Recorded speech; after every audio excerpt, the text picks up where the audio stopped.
Wake up, gamers, because you're listening to the Big Think Dimension with Dan and Bob Video Games.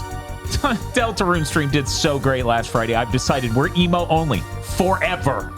Good. Chris Wolfhart. How can you chat without a mouth? And Dr. Aggro. Ook, ook. Here on Gigaboots.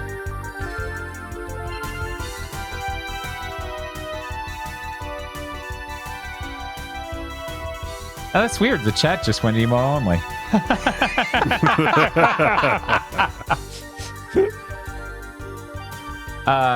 I've been using the Quest 3, but now, with the power of technology, there is PSVR 2. And then I look at the camera like it's the evil with it. Incredible. I'm waiting for someone to crack that adapter open, and it's like unbelievably simplistic inside. Yeah, what was it? Somebody has a going theory that the exact thing you would buy from, that one person was hacking the PSVR 2 to get it to work, but you needed a thing called, I believe, a BizLink adapter.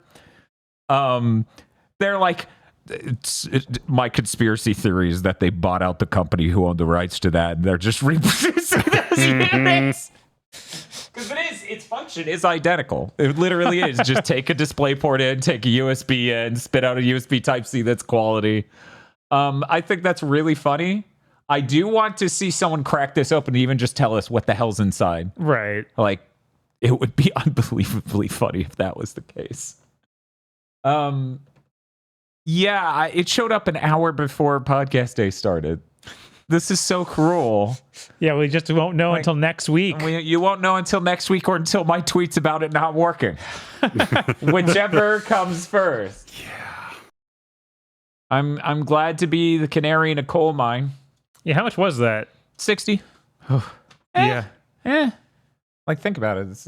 It's adding a PC functionality to it. Right. No, it's still yet more things on top of a expensive device. There are people out there spending $200 on a wireless router to hook their headsets up to PC and buying the app to do it with. You should price things for people who aren't that. Ideally, yeah. Ideally, the normal price of the PSVR 2 would be like where it was on that sale. Yeah, If I feel it like launched- $350. I feel like PS4, the PS5 should be $400, and the PSVR 2 should be $350. I think that's a pretty good space for both of those. Yeah, absolutely. I mean, it's insane to me that Sony doesn't see, like, they priced the first PlayStation VR a little high to begin with, and then they corrected that, and it did okay. It did better than PSVR 2's doing. And it drives me insane to see Sony not think, hey, maybe we should lower the price then. Like, permanently. It's like, no, it's a good headset. It's a really good headset. But the basic economic strategy of finding the the balance point between demand and price, that's gone now. Now the price is what we say it is, and if nobody buys it, then it was inherently doomed. The price has no factor in things anymore. We got tricked because of COVID. Markets are different now. We now have two basic economic forces: supply and demorons. Yeah, I do hope that them seeing our sales went up 3,000% because we could knock $200 off convinces them to at least knock off 100. Yeah, it would be nice if this has an effect on it, because, I have a Quest 3. I think this will be a better experience. I'll find out.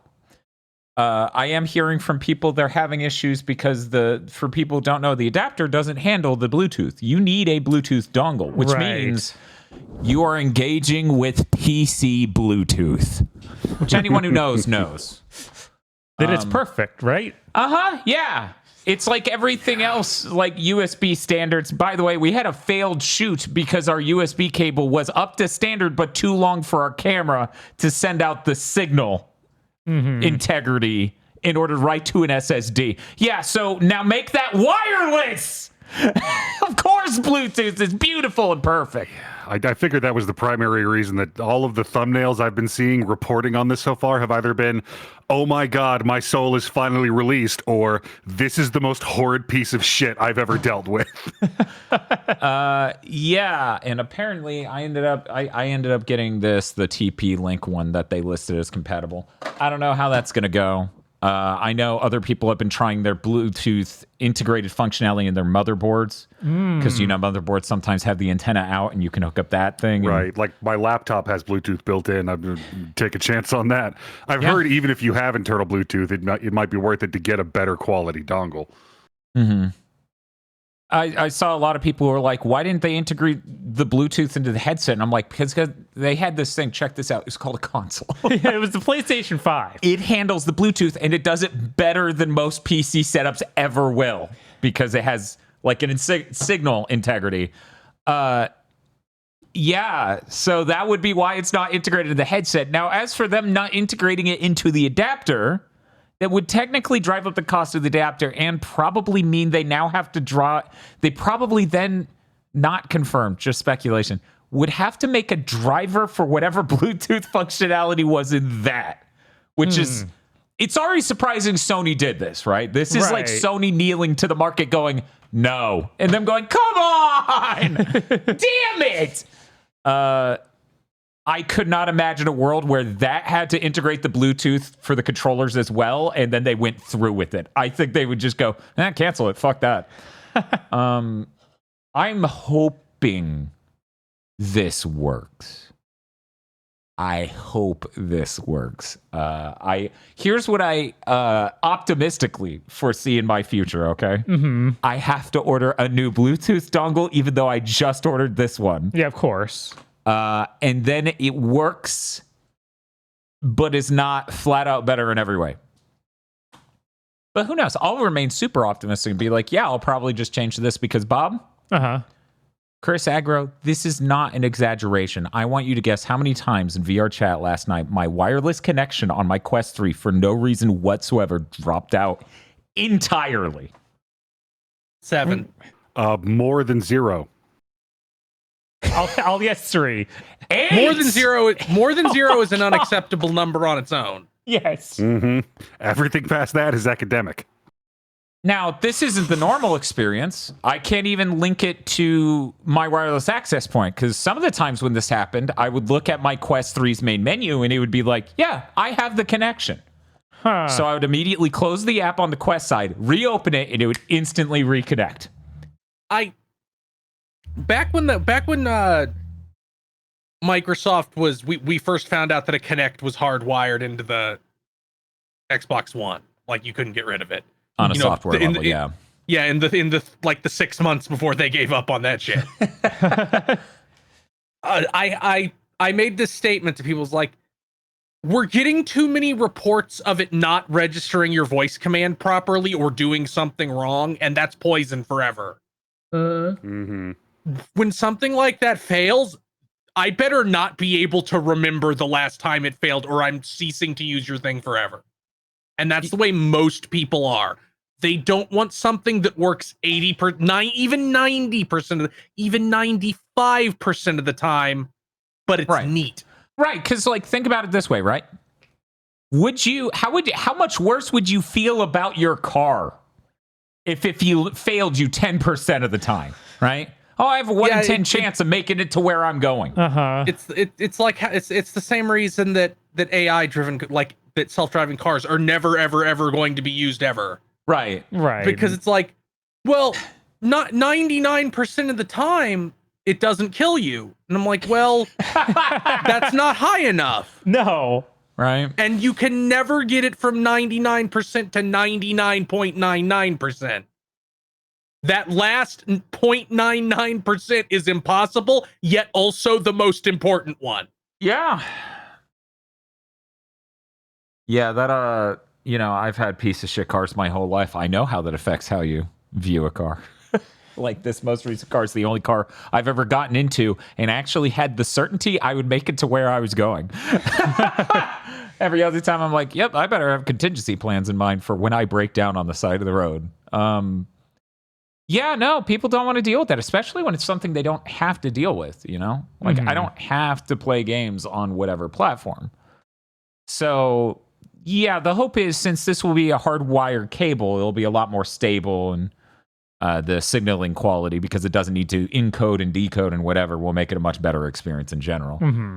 It has yet to be seen, though. I will have to see for myself. And since this is all through Steam VR, technically, if the controllers are just somehow absolute nightmare dog shit, you can just use other controllers, as far as I understand it, because it's Steam VR. I wouldn't be able to use my Quest 3 controllers because that goes into the headset. Oh. Right? Oh, so the options are anything that's a third-party VR controller, which, like, there are multiple generations of Valve and HTC hardware. Okay. Yeah. So those exist. You could do that. As I understand it, though, you know. We'll just have to see, though. And that'll be my fun project for the weekend. Fun. Should I just already order the other Bluetooth dongle, since we have someone in our own fan base who's just like, that specific one doesn't work and I ordered a new one and it was fine? Should I just already pull the fucking trigger on a second? I would do that and just return the other one. God damn it. Yeah. What other Sony certified ones even were there? There were 3 others. They already listed which one they changed to and it worked fine. Okay. You have Do to you go to this import that parking Japanese lot and find a guy selling them out of his trunk. No, I don't. That's the only Bluetooth dongle that works. I don't have to contact a person on a payment platform to negotiate a transaction between me and Takahashi's Electronic Goods in Japan. It's okay. PlayAsia probably has it. What is the name of that company? I've already forgotten it. Buffalo? Yeah, I need to get the Buffalo fucking Bluetooth adapter. Yeah, no. So I don't know. But I'm remaining optimistic because, one, this will automatically reduce latency by like above 20 milliseconds, just because there are so many steps between encoding, networking, and decoding. All of those take time, and it'll never be like a small number. It will always be double digit, just because of the nature of video codecs and networking. And you know, as it turns out, much harder to have a dropout when it's a physical fucking cable. Right. So the hope is this will work. We'll see. Aside from that, we played video games. Yeah. We did that last Friday. We have consistently done that on Fridays. We will continue to do that on Fridays that aren't this Friday, because I'm coming down with a cold, so I'm going to go ahead and hedge a pretty safe bet on I don't want to do a death stream tomorrow. Yeah, that doesn't sound like a good idea. But Bob, Yeah. what did we play last Friday? Deltarune. Oh, okay. Chapters 1 and 2. We didn't travel back in time for the future with any more of it. Sorry, Yeah. everyone. But we did play all of it that currently exists. It's true. We played that Deltarune. There sure is a massive chasm in production quality between Deltarune Chapter 1 and 2. Yeah. It's almost like he made one by himself mostly and then had people for 2. Also, you somehow evaded my favorite moment in Chapter 2 and I got very upset. When was it? Because when Ralsei's like, hey, don't you wonder what Susie is doing right now? Oh, we You went picked back no? for that. We went back Oh, for did that. you? Okay, I have to go check the VOD then. Because Birdly getting the choke is my favorite moment. That's fair. That's in fair. Chapter 2.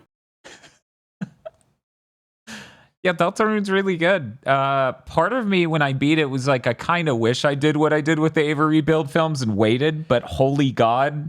What is it? 3 through 5 are supposed to come out all at once. No, Chapters only 3 3 and 4 are supposed to come out at the same time now. So then there are 3 more chapters after that, apparently. I have a sneaky... who the fuck knows?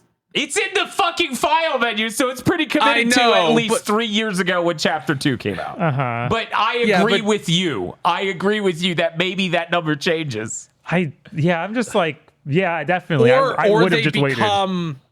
Or they become much shorter. They go back to being about the size of Chapter 1 instead of twice as long as Chapter 1. Yeah, that's what Bob and I were talking about after the stream, was like, I bet once he starts releasing multiple chapters on top of each other, they maybe aren't as enormous. Yeah, my fear was, no, each one gets bigger like this, and by the end, it's a 70-hour Undertale. It's Xenosaga. Yeah. I mean, I'd be down for that. So now that Dan and Bob play Deltarune, I can say my insane Deltarune theory. Okay. I think each chapter of Deltarune will be roughly comparative on some level to a chapter of Live a Live. Because we have the fantasy one as the first one, and then we have a sci-fi one where you have a giant robot battle at the end. Yeah. Yeah, I could see it. And we know that he likes that game.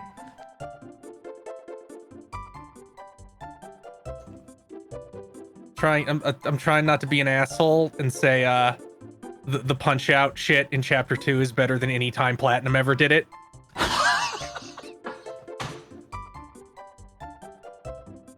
Do you mean just switching genres? Because I feel like they haven't been on Punch Out. Yeah, they did it. They do it like 7 times in Wonderful 101. That would be the one that would do it. If one Yeah, did I was do like, it, I've watched most of what that game makes you do it from my brain because it's not great. I feel like a viewer right now might be like, how much to play through it on stream? It does feel like one of those where you'll inevitably do. You're going to have to do that. You still have the Wii U, so you're going to have to do the Wii U version. It's the stablest version, I think. Which God, is that's messed up. God. I don't think that's true. I think the PC version is pretty stable. Just inexplicably, the console versions aren't. I don't know. I could have sworn I heard the same things that happened with I consoles. streamed like the first 3 chapters at one point and did not have a crash. All right. I don't know. You guys having not played Bayo 1 and 2 is weird. Yeah. How strange is that we have no videos of us playing those? What? When's Plata month? Probably when the company goes out there. Yeah. Yeah, it is getting more and more like that's happening. Man, I will, considering the current state of the industry, I'll be stunned if we make it, like if they survive into the next fiscal year. Like, we don't get to March of 2025 and they're like, we don't have investors anymore, goodbye. And then like Windows log off sound. The only hope I have for them is when everything's riding on the Switch 2 and they have like 3 projects with Nintendo or something. But yeah, that feels to me at least entertainable. Right. Somewhat plausible. I feel like Kamiya wouldn't have left if they had their shit together on any level. I mean, yeah, probably not. That feels so damning. Like it feels like whatever the fuck his name is, the guy who set the company on fire. Inaba? It just feels like he's like, no, we will do this online shit until we're dead. That is the future. One moment. Dublin Rage in chat says, but don't you need to play it before they crash? That way your curse can keep them alive? No, there's no moral compass here. Oh, man. I'm just imagining the Dan having to fucking play Astral Chain on stream. Yeah, rope aggro into it. He could just be like, I get it, Dad. I get that it doesn't have anything else to add to. Ava's pretty cool, isn't it? Yeah, you've been joking about doing that for years. I am so terrified I'm going to experience this game and just go, what? Is this what you think Ava is? What the fuck is wrong with you? Beginning, cool Ava, and cool Ava, middle part. We didn't really... Nothing, actually. Man, I can't go into too much detail, but I am acquaintances with somebody who is deep in the gaming industry and has given me many leaks that I never talk about on this podcast because fucking of course not. Right. When Astral Chain came out, I can say this because it wasn't true. So I'm allowed to say this. They told me, yeah, the structure of Astral Chain is what Platinum's going to use for all their games going forward. And after playing that, I was so fucking mortified of their future. Yeah, and thankfully that never panned out. Although they have only released 2 games since then, I think. Yeah, so who knows? Maybe Bayo 4 comes out. And since people were so upset over 3, it's now like Astral Chain Jesus. and has a different tone to the writing entirely. I don't even know how you would make a Bayo 4. That's okay. I played Bayo 2 and said the same thing about 3. I'm like, this is just one again before. You just make another one, but you just make another one. Well, like yeah, you don't have to completely remove the previous. Like you'd have to Rise of Skywalker. Nah, you just have to ignore it. Yeah, you just don't acknowledge it because that was a whole. We had a fun multiverse adventure. Don't worry about it. Yeah, and then they're just going to be like, yeah, why are you freaking out? Of course, Bayonetta is here. Nobody ever does that, though. They should, but nobody ever actually does that.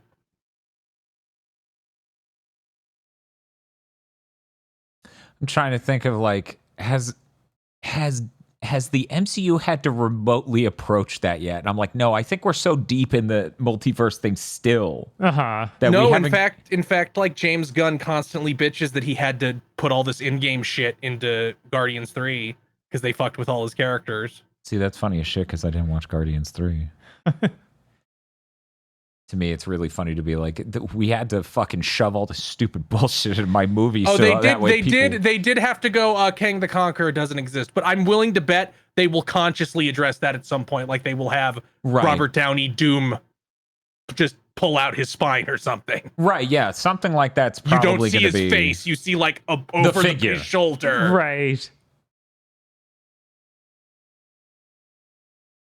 100 Shades of Wonderful asks in chat, you think Platinum will get my backer rewards to me before they go under? I sure hope so. No. I thought that they were supposed. They sent me an email saying they're all out now. I guess that was wrong. You're like, so where's mine? They're like, no, you misunderstood. We're all out now. Like they're out there somewhere. Good luck. Jesus Christ. Whoever finds the platinum key can resurrect the company. Oh my God, it rhymes, so you know it's true. So I'm just thinking of that thing from the recent Kamiya interview where he's like, yeah, I made Bayonetta trying to make a game that would sell. That didn't really work out. Jesus. Oof. I like the first part of that or the second, I think, because I think there's supposed to be one before even the one I watched, where he's just talking about like, we had so much more planned for Okami. All I could think about is that. And even that's already one of the longest games ever made. Like, come on, bud. Yeah, no, it's absurd. Are you like Shenmue, where he's like, we're gonna have 18 Shenmue games. This story is going on until I'm 90, assuming every single thing goes right. What's the name of the lady developer he was talking to? Ikumi Nakamura. Yeah, Ikumi Nakamura. Even she was just like, yeah. Yeah, there's so much left on the floor there. So much trying. Oh. She knows about shipping unfinished games. Ghostwire Tokyo's right over there. Hey, she didn't ship it. She didn't ship it. She was there when they were developing Hi-Fi Rush, so they probably looked at what Microsoft was doing to it and was like, oh. Well. Oh, man. Bob, did you play any Kunitsugami this week? No. Okay, I was just gonna say I'm really glad that Kunitsugami, the reaction from everyone has been so positive about it. Yeah, I hope this sells well at all, but I doubt it because it's it feels like their marketing department really fucking failed them on this one. Mm-hmm. Like without you talking about it, I don't know that a single viewer of ours would even know what fucking genre it was. Yeah, they're really bad at this. I don't know how it happened. But hey, it's on Game Pass, right? Yeah, great. So there you go. It's a free game. Negative sales. Yeah, Deltarune Chapter 1 and 2 were really good. If I'm gonna be hyper negative, man, I will say my foremost disappointment is that Chapter 2 secret boss was not hard enough. For people who didn't know, Aggro, you I assume have gathered some sort of collection of the fact that the Sans fight in Undertale is hard as shit, right? I have heard this fact. So that would be sort of considered the secret boss sort of Undertale. So then the legacy exists there for the secret bosses in Deltarune 1 and 2 to be hard. I got them both on my first try on stream, and 97% of people there is bet another against route me in Chapter 2. on Chapter 1. Yeah, I actually know about that, and I do want to try that. But And then that has a much harder version of that boss. yeah, I heard about that. It's just like I don't want to do an entire playthrough like that. I mean, technically that's how Sans was hidden too. And that's not true. I went to Bad Time Simulator, a website where you can It's play also it. weird because Toby has been very consistent in saying there's one fucking ending in this game. Huh. And the shit on that, Should not lead to that, but who the hell knows? it would be very funny if for Chapter 3 they were like, "You got the secret ending, right?" And I'm like, "No." It's also really funny you died to Birdley. I'm sorry. You couldn't beat Airman. You couldn't defeat him. Yeah, that was the only attack I had trouble dodging that whole game. I don't know what it was. Yeah, it's just the slips of paper are weirdly shaped and have a weird momentum and hitbox to them. It was just weird to dodge. I don't know. Real weird. Got both the secret bosses in my first time. What a died funny to Birdley. fucking game. Yeah, What it a is fucking really fun. It was really fucking I good. think about I love tolerating you lying, showing in her eyes all the time. Ah, man, Agro's lucky that Chapter 3 isn't landing, so it's not relevant to Game of the Year. Right. Yeah, I really enjoyed the I game. have an unbelievably important question about Game of the Year that we need to settle right now to set expectations. Oh. Do we have to do it live? Yes. Oh no. Is Fate Stay Night eligible? Well, did they Officially fix it? translate? It is officially translated into English for the first time now. Did they fix it? Define. I don't know that there's problems Yeah, with It that. apparently- pulls random cutscenes Yeah, right now it's completely On every busted. platform. on English on Steam. Apparently, Okay. that shit is okay. Chat saying they fixed it. Yeah. Okay. Okay. Yeah. Then sure. Yeah. Mhm. Yeah, that would count. I was actually thinking about getting that started soon. Jesus. Oh my All the God. shit that was broken about it at launch. I'm like, how did you do this? Yeah, and it only came to PC, right? It didn't come to any consoles just now, did it? I don't think so. I Okay. think it's just PC English release, and it's like Maybe for the it's- first time maybe ever I got it in mixed up English, with brought over Tsukihime. officially, and- Okay, and it's then- also on Switch. Okay, it's on Switch. Yeah, it's just way too funny how broken that was. And it's like, guys, you took how long? And this is how you launched it? Somebody's gonna get really mad when it's like best companion Saber.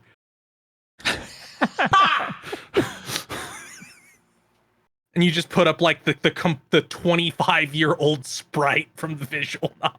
You know, honestly, didn't we include feeding Saber tacos in Game of the Year that year? And that wasn't even the year that VR game came out. Did we do that? I don't we think may so. have I don't brought think it we up. actually did that. Okay, then we joked about putting it in, but we ultimately didn't because that wasn't released in 2023. Right. Yeah, no, of course it's eligible. Right? Don't be ridiculous. Why wouldn't it be? Me when we have the same discussion about something absolutely rancid? No. Just no, of course it's not. What are you talking about? Get out of here. Get out of here.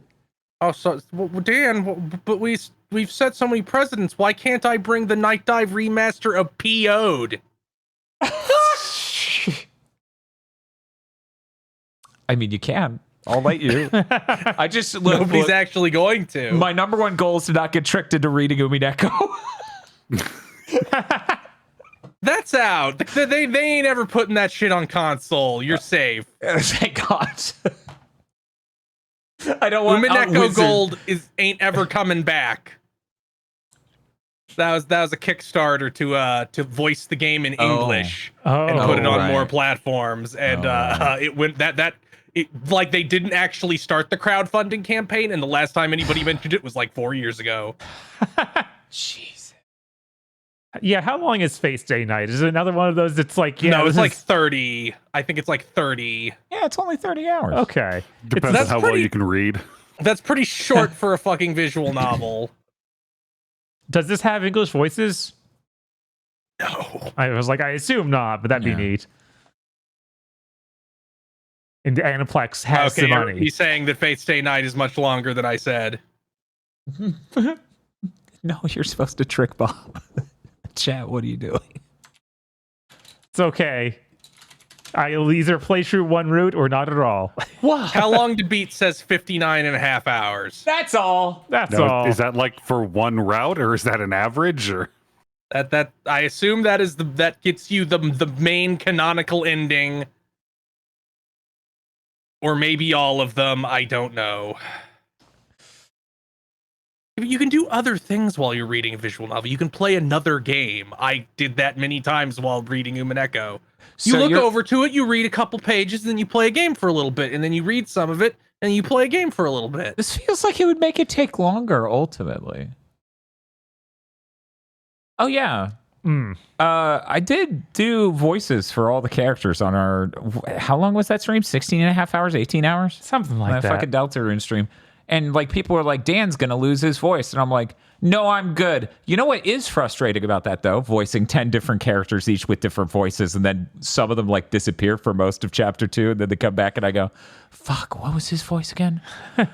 Right. It was a cross between the Skycore video guy and the singer from the Rock B-52's Rock Lobster. Oh, okay. Yeah, I was like, what the fuck is his voice? Right, it's that fusion. Okay, I got this. that is exactly what my notes look like when I DM. Yeah, I liked how Birdley was just bubble bass a lot of the time. Yeah.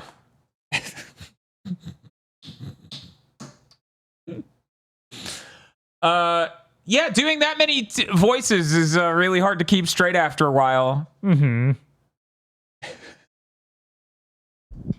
Especially when so much of your cast fits into what you might register as a similar vocal register, and you're just like, I'm fucking rinsed, man. I'm fucking rinsed. Spamton's a pretty good design. Bob, you would agree that anyone who would cosplay Spamton would be absolutely handsome and dashing. Maybe you just shouldn't do it. No, you don't want to do it. No, I think it's great, actually. Carl showed up to the stream and tweeted at me his fucking Spamton cosplay, and I lost it. Yeah. Anyway, yeah, I don't know. It was really fun. It was really enjoyable. I did have the same feeling that I had with the Ava Rebuild films, where I finished the first Ava Rebuild film and went, "Let me know when he's done." Yeah, I feel like it's but now that I've done 100 times 2 chapters, worse than that for me, because it's so much longer than an Ava film, and there's so many more characters. It feels like that you need to keep in mind what they're doing throughout the whole plot. So I couldn't just jump back in this that many years later and be like, "Yeah, I'm fine." I feel like I'm going to need to replay this before I play the next sets. But maybe not. I don't know. Look, we need to know what the stealth squad is up to. We need to jump to the stealth force and all the captains and the lieutenants.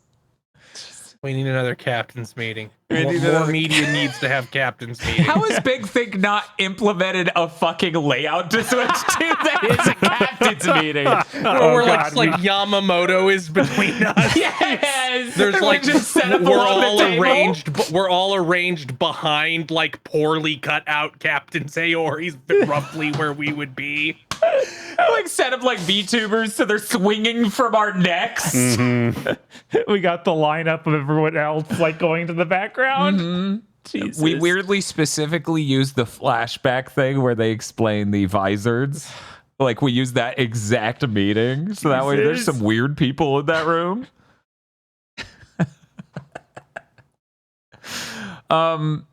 Yeah, I really enjoyed Deltarune. I'll probably, now that I'm 2 chapters in, I'll probably just play them as they come out because it's too late. Yeah, why not? I'm already this far in. What am I gonna do? Wait for 5 more chapters? That's ludicrous, Right. And if I had only played 1, then I would have been fine.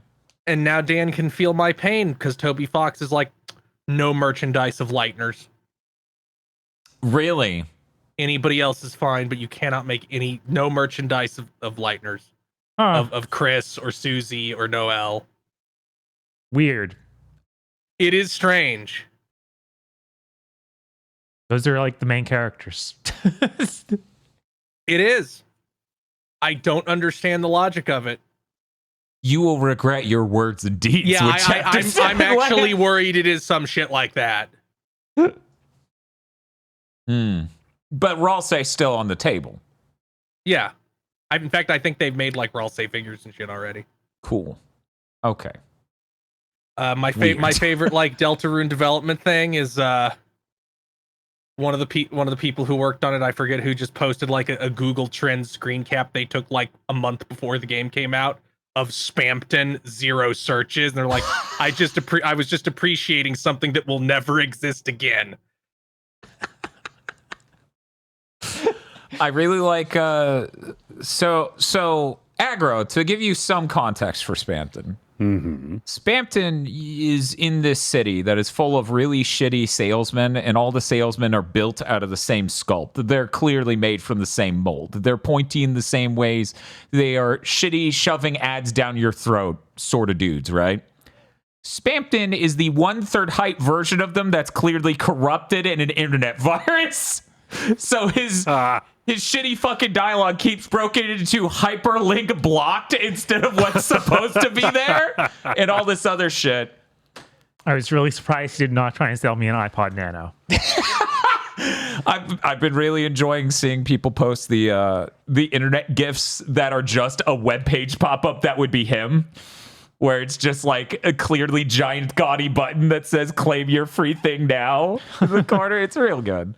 Also, he can't spell the word special. He always says special with no A. Yeah, it's pretty good. It's pretty good. He knows all about being a big shot. He's actually specifically trying to look like the guy who runs the shop in Queen's Castle.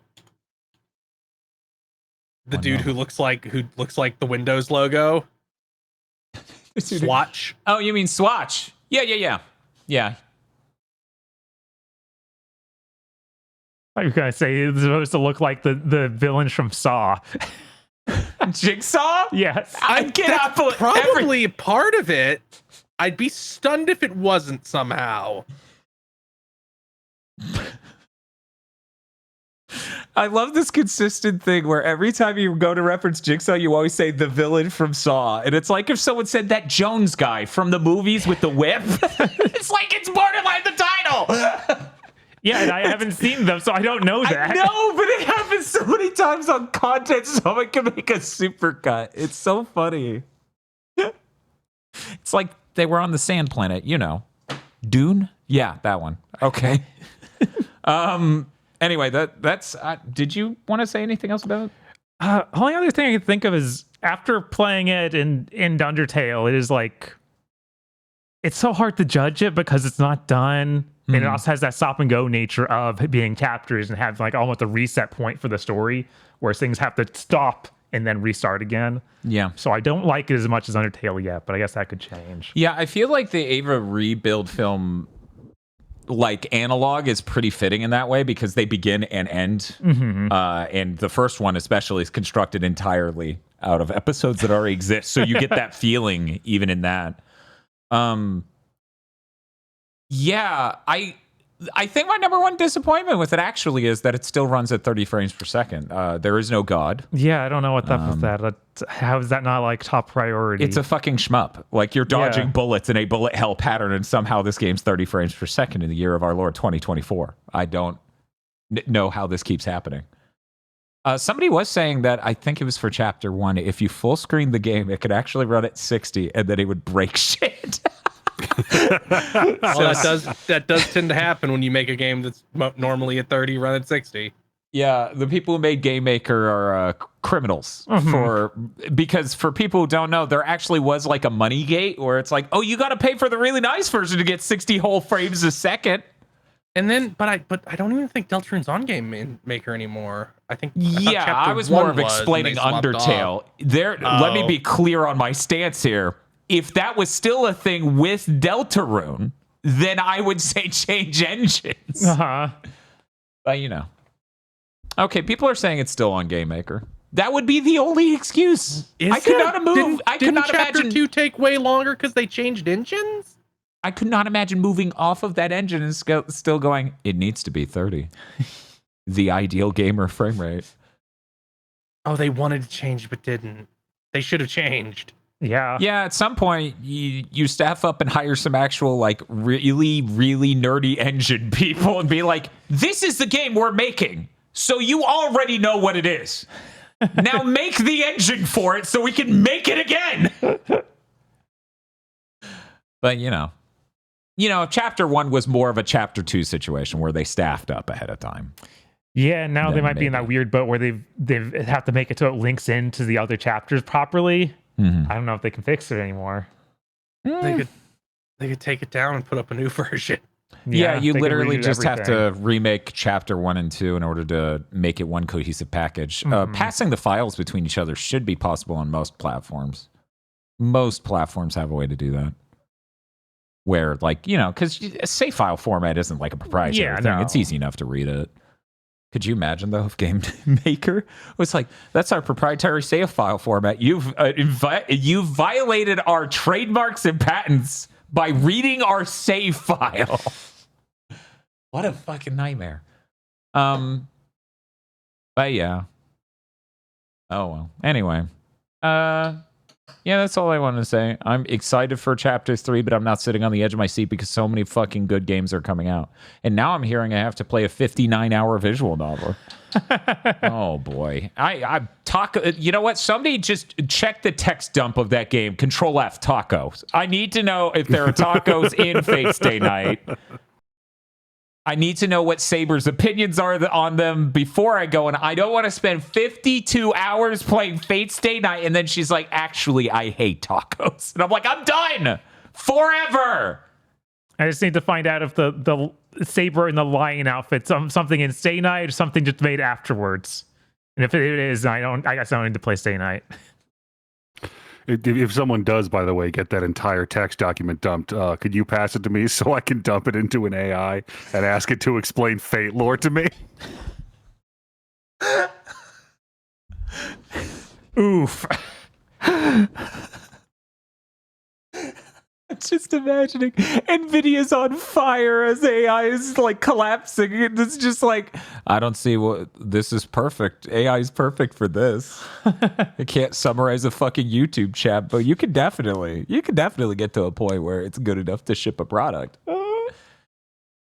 So in the middle of that moment, you can, if you play back the video, see on my face the realization that, oh right, Fate Stay Night's on the Switch. I could play it at the gym. I don't know if I want to be the guy at the gym playing Fate Stay Night on a Switch on the treadmill. I don't know. It's okay. It's the all ages version. It'll be fine. I just don't know. I'm like, which is worse? Me watching Dragon Ball GT on an iPad while wearing a Goku shirt, or me playing Fate Stay Night on a Switch? Which of these? Because, you know, the Goku thing, right? Uh-huh. They'll just be like, oh, this guy's really into fitness. Because he Right, loves, of course. Yeah, I would have to say that the Dragon Ball is more normal, Mhm. but I would be more hesitant to ever mess with the Fate Stay Night guy. You think it's going to be like a Pokemon random encounter battle? We'll connect eyes, you'll hear the do-do, and he'll walk across the entire gym to talk to me about Fate Stay Night.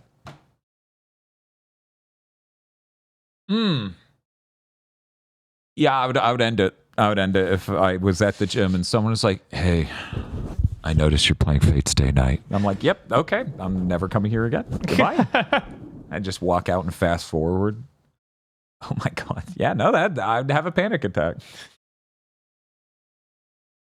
It's kind of like I was talking to Vox. I was like, no, the Zelda shirt to work out in works great. It's kind of like a deterrent, except, you know, there's the fringe possibility it will be the reverse for one person. And once it does, it is a compromised system. At that point, you can no longer risk it. You can no longer risk the green Zelda shirt khaki shorts fit. But that's the ultimate workout outfit. Yeah, because it removes all worldly distractions. Okay, anyway, let's move on. I played Star Fox 64 3D, Ooh. which I'm not sure if you guys knew they remade Star Fox 64. It's 3D now. It wasn't before. Wow, a remake of Incredible. Star Fox 64, which is a remake of the original Star Fox? I've never heard of such a thing. Hey, what's this game on the Wii U? So here's the thing. At least when 64 was sort of a remake of 1, it had so many gameplay changes and improvements that it makes it feel different. That's why them doing it again after that, it's the most depressing shit in the world. Because it's just like, what are your gameplay improvements? Star Fox Zero, and then it just stares into your eye as it shows you like the spider bot segment where you crawl through a building, and you're like, how would that possibly fit in this game? Why would you ever put this in this video game? God, what a nightmare. It's inevitable. I mean, Platinum Month. Yeah, no, we gotta play all the Platinum games. It's got to happen at some point, inevitably. Yeah. So weird thing about Star Fox 64 3D, it actually reminded me of something I haven't had to think about in forever because I avoid the 3DS like the plague. That Circle Pad is nowhere near good enough to do something like Star Fox on. No. Like, it is fucking terrible for fine articulation, so you can aim your reticle at a thing in the background. And they put in gyro mode. Yeah. So that way you tilt. But that also sucks because the game still runs at N64 frame rates a lot of the time. What? So Why? the amount of latency there is way worse than it was on the N64. It's an N64 game. How is it not running on the 3DS? Okay, so famous moment in 'Cause Star nothing Fox did. 64. I mean, When you go to the water planet, I'm Uh-huh. sure you remember the intro shot, how it just runs at 5 frames a second. yeah. The same. How? I don't know. I don't know how you fuck this up this bad. Does it run better when the 3D's off? No. What? Yeah. I was thinking like Dead or Alive. Double the frame rate when you turned off the turn off the 3D screen. and it worked fine. Like Uh-huh. that was very playable. Yeah, I don't know. Like it runs at 20 frames per second most of the time. It can go above that. It happens occasionally. Now, keep in mind, I beat this game 4 times on that stream where I was testing the 3DS. I did all 3 routes on the 3DS difficulty, and then later I read the N64 difficulty, and I was like, oh, this isn't a different mode. It's a difficulty thing. This is supposed to be harder. And then chat goes, yeah, you're playing on baby mode. I'm like, guys, it's not going to make a difference. They're like, you're a big dumb baby. Beat the game again. Show us you can do it. And I'm like, oh my God. So then I beat it a 4th time on that mode. Barely any difference. Yeah, I don't know. It just it really takes a lot of wind out of the enjoyment of that when your analog stick isn't good enough to do that level of articulation. Like literally, Andros has his hand there, and I can't finally aim at the middle part of his palm because it's either to the right or the left. That's pretty bad. Yeah, so I had to resort to just shifting it rapidly and trying to time shooting with the transitionary moment of the reticle going over it. It's dire. And then this made me go, hey, is this Star Fox 64 decompilation out? And everyone said, no. Why is that not out? What the fuck world are we living in? Isn't Banjo-Kazooie out? I know we have at least 4, right? N64 games that have had their decompilation done. What the fuck is going on? How do I get people to put the best Star Fox game decompiled on PC so it can run smooth and look great? Why is this so hard? How has this not been a priority for someone out there by now? That is insane. That is weird. We got GoldenEye, Banjo-Kazooie, a Zelda. The other one got, what was it, recompilated? Yeah, that weird one. Yeah. And then Mario 64. It's fucking crazy. Watch. We're going to see Star Fox Adventure before Star Fox 54. Oh, no. Oh, my God. Whoa, nobody gives a shit about that game. But Crystal. Well, Crystal. Nobody even gives a shit about Crystal anymore. I need to see Crystal in 4K. Okay, chat. None of you care about Crystal anymore. You're not allowed. Didn't they put her in 0? I feel like they did. They did. Okay. How is she in? No, that cannot be right. I don't think Cat's in 0, and I think it is Crystal. Because it's either Cat or Crystal. I feel like Cat is there. Okay, so maybe it's just Cat. I don't know. Yeah, I'm looking at the Star Fox wiki, and she is not listed as being in 0. She is only in Command, the DS one, and Assault, the GameCube one. And Star Fox Adventures. Right. Yeah. Okay, so Yeah, like furries care about weird characters, but you gotta have shown up in the past 20 years. Like, right. What are they like doing? sorry, like Sybil's right there. getting fan art all the time. Crystal heads are losing.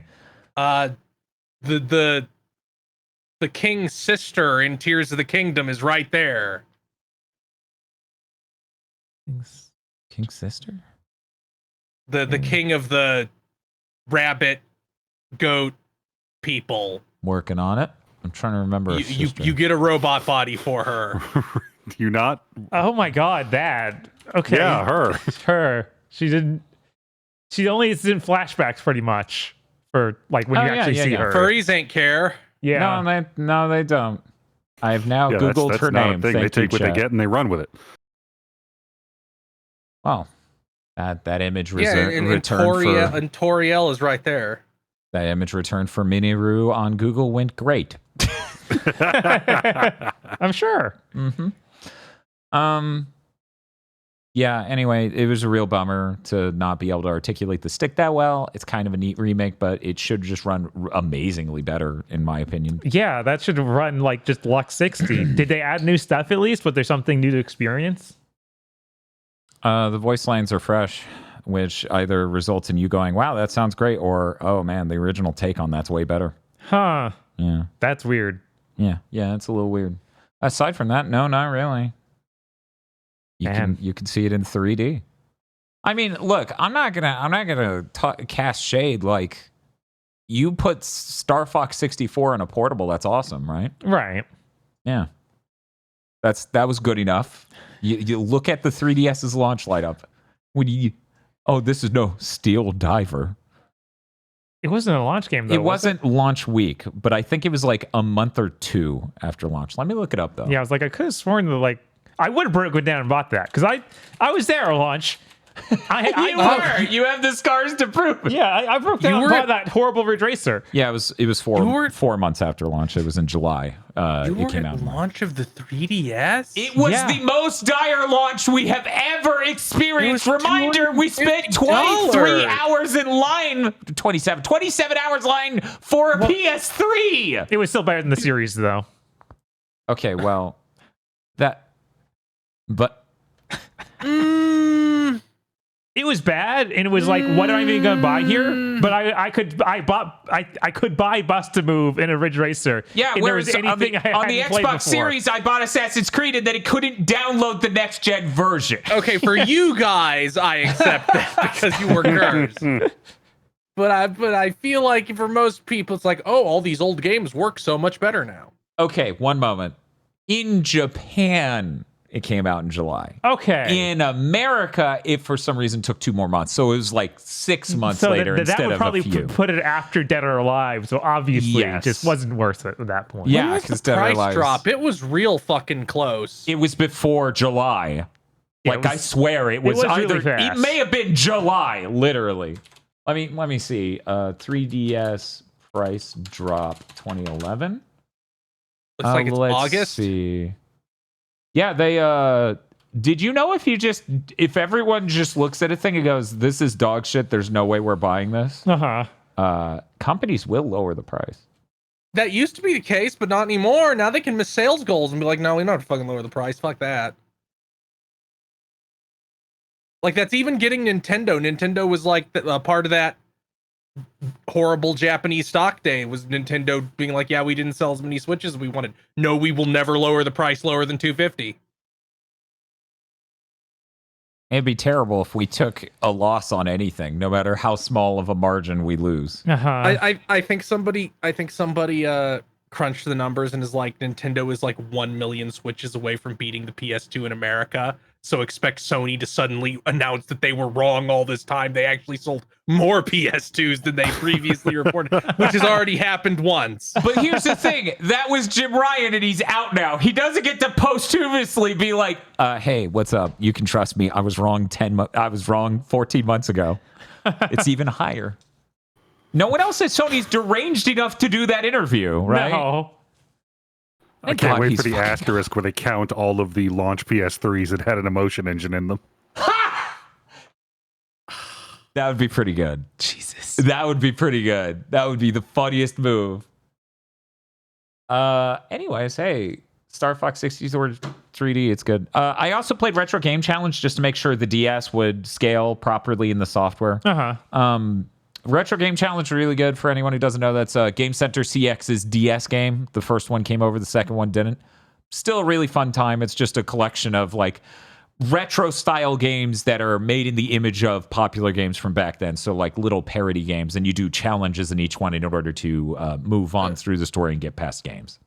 Man, they better fucking bring over the collection on the Switch. Like, They need to. I'm fucking pissed. The original we released before anybody knew who the fuck Arena was or what Game Center CX was.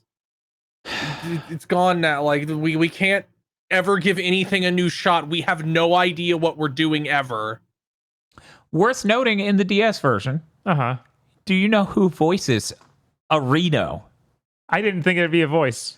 Yuri Lowenthal. Tiny child Areno is Yuri Lowenthal. Does he sound like Kago? Yes. Good. Incredible. I can't watch the English dub Game Center episodes. It's like a fucking drill going into my brain. It is horrible. It is excruciating because you get the original Japanese audio, them talking and everything, the laid over narration, and then also the dubbing of the people. It's so many layers all at once, and they keep calling him the Cacho and Areno. And I want to die. That's so bad. Did you see that we're getting a Blu-ray release of MXC? The Most Extreme Elimination Challenge is getting a Blu-ray from Discotheque. I have to. Yeah. Nice. They even we may do subtitles because it's all the original it's the actual Jokes. American version. Takeshi's Castle. Yeah. So no, the original real Takashi's Castle. That's a separate thing. Yeah. This is actual MXC with all the terrible dub jokes. Where it's going to be like 17 times an episode. This person's gay. Yes. I'm gay. They just dub over the dude looking at the camera. He's like, I'm gay. And then he misses the jump. So man, that's sure a thing that came out in like 2006. Yes. Tech TV. I wonder if Adam Sessler was involved somehow. Has to go through every episode and try and figure out what they are saying because it's just a nest of references. Wow. Okay. Yeah, I need that. I need that Blu-ray. It's a terrible cursed artifact, but I need it. I'm sorry. I need to put it next to my copies of Mighty Number 9. And let me see if I still have it up here. I do. Paragon. This is my physical copy of Paragon. Yes, I bought it at the used game store because I thought it was too funny to have a box for a game no one knows happened. Like, this was their first attempt at Fortnite. We need to harass Limited Run until they make a physical version of Concord so you can have something to put next to it. Oof. I feel like Sony probably doing would. a physical one. Probably. I don't think so. Yeah, they didn't do one for Helldivers, but yeah, I don't see why. I get this is a more expensive game than that, but you priced them the same. For anyone who's curious what the fuck a Paragon is, so you know how Fortnite literally just stole PUBG? Well, this was the epic game that did that sort of thing first because it's trying to be a MOBA third-person shooter. It's the cynical, we're going to take gameplay from something else and try. It's not good. It's like almost good, but it's not. It's for some reason really boring and slow and excruciating in a way that is incomparable. Like, it's hard to compare to anything.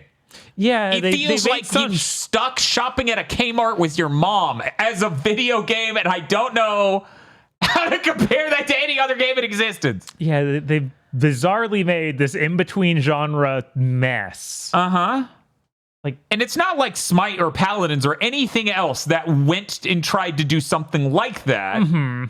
It is close to Smite. Close. But like, if Smite was video game. Right. It's like if it was like really, really, really, really, really slow. and you are playing as legally distinct Gears of War-like characters.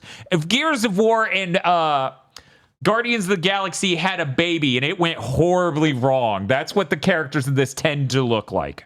Yeah, the main guy there show up and get in Concord. Yeah. Yeah, basically. So anyways, that's why I needed a physical copy, because what a fucking video game. What a fucking video game. Anyway, that's... Oh, and I also played Spanky's Quest. Spanky's Quest is good. It was a good game. What? Super Nintendo. More retro streamers should stream it. I don't think I can tell you a single other streamer who streamed Spanky's Quest other than me. That's not true. Sarah Lene did the Game Boy version, which is oof. Spanky's Quest is great. Anyways, what's hey, the Bob. other monkey game where you spit on guys and it bizarrely got a remake semi recently? Toki? Is that what it's called? I'm not familiar with it, but I think that is right. I think yeah. That was a arcade game and also on the PC Engine, if I'm remembering correctly, right? It was on the Genesis too. Yeah, it was. Yeah, I've never played Toki. Is it good? No. Is it like weirdly overly realistic? It's ugly. The face. Okay, so the main character sprite, if I'm remembering this correctly, literally looks like if you made a character sprite out of somebody. You know, you go to a fair and you get, can I get my caricature? Yeah. That. Yeah. For some I reason, feel the like main I've seen character's this. face is like that. I don't know why. Anyway, hey, Bob. Hey, What else have you been playing? I got a chance to play a few things. During last week, there was the big PlayStation sale. Mm-hmm. I picked up One Piece Pirate Warriors 4. I was like, I'm going through One Piece. It's only $10 right now. So I was like, okay, maybe. Yeah. I'm at episodes 584. Maybe I can play the first you mission. Fool. No. I booted up like, where the heck are we? What's happening? So I Yeah, had to they turn it back don't. off. Yeah, they don't fuck with that. Yeah, we're doing the whole series again. Shit, it's like here's almost where the anime is. Let's fucking go. That's very sad because I wanted to play like with all the newer stuff. Screw the old stuff. I sure fucking. They never updated that game for next gen. It makes me insane. Yeah, no, they keep doing character passes. Yeah, they and keep stuff. doing character passes, but they won't just be like, oh yeah, we'll put in a mode for the new consoles. Like, no, here's non-alias 1080. Like, why are there so many Jaggies? Please, might even be 720. I actually don't know. Yeah, it's That'd probably make more sense for a Warrior game. Yeah, it's probably really low res. Like I said, I booted up the first stage, didn't even play it, so I have no idea.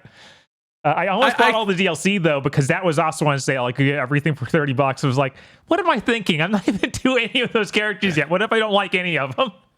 I thought I do think the Pirate Warriors series is kind of interesting because the first one is like way different from a Warriors game. Yeah, I did play the first one back in the day. It has all these like more platformy game type elements. Yeah, it was Like, a lot it closer does have- to a Samurai Warriors in that sense, because that was another thing where it's like, it's a Warriors game, but we have platforming and different zones And in like a single map. weird stage gimmicks, and there's like these levels where you're only doing that and there is no enemies. Yeah, it kind of makes me want to go back and play an older one, but I'm like, no, I'm just gonna burn through this series until I can play this one, I guess. And the only one that you could even get is 3, which still isn't like you're getting ready to go into the longest arc in the history of manga. Oh no. So like I'm pretty sure that they are pretty close. Like 3 they weren't much further story wise in 3 than they were in 4. Oh my god. Because the longest arc in human history wasn't even over when 3 came out. I don't think they had to come up with an original ending to it. Oh my god. For Pirate Warriors 3. I'm pretty sure that's right. That's a lot. That's insane. Yeah, I think in the manga it was like 120 chapters. So more than 2 fucking years. It was excruciating to read weekly.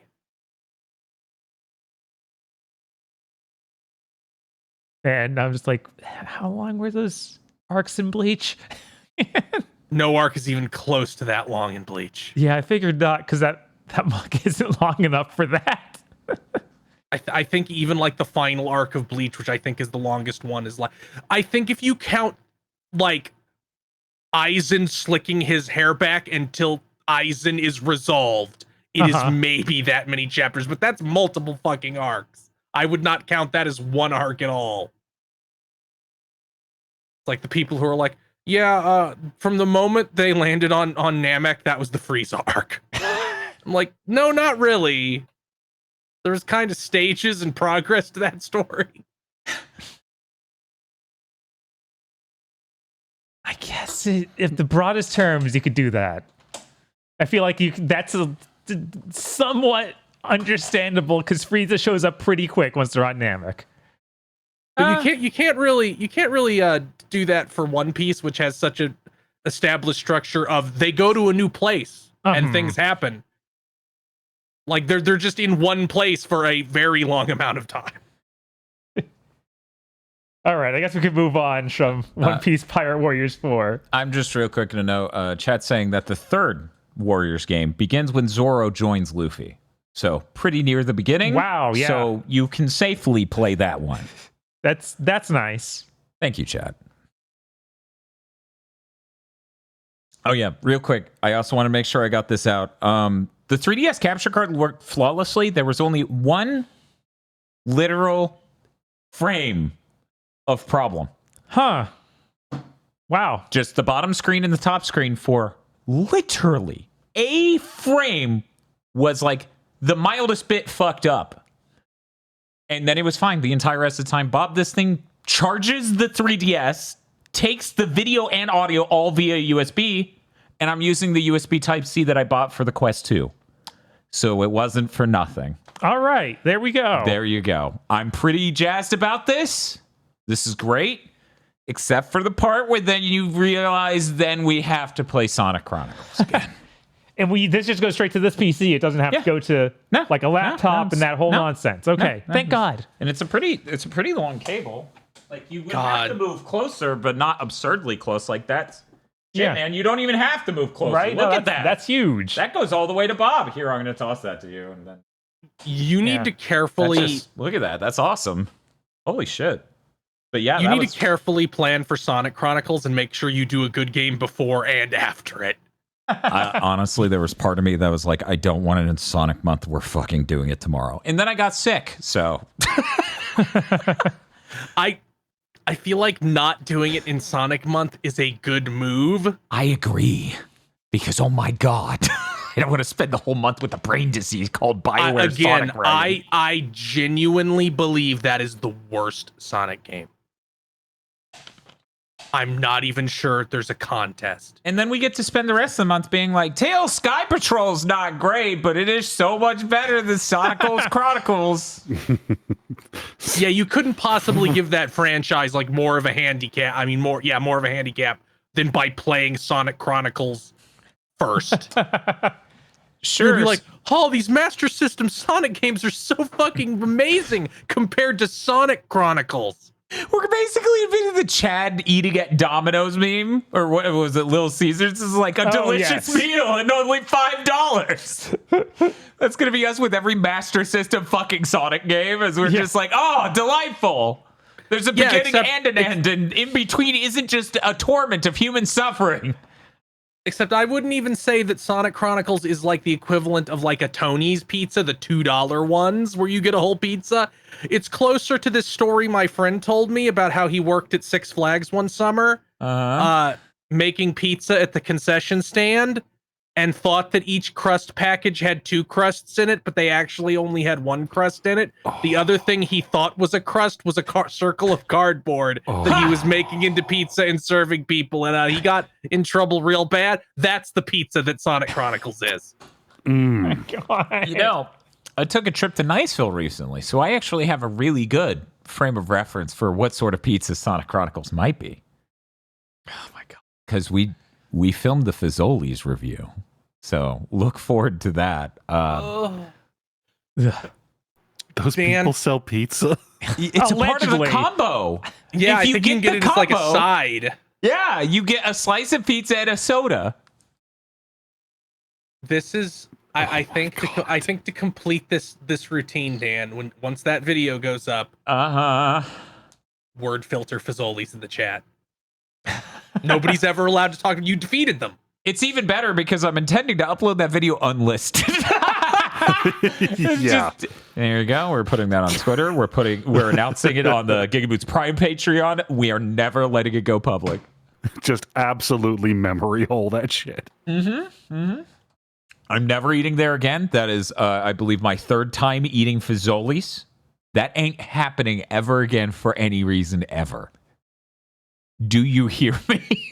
Man, when you make Olive Garden look like fine, like high-end dining. Bob and I made a lot of jokes about just going and buying food from somewhere else and putting it in a Fazoli's container just to fuck with you all.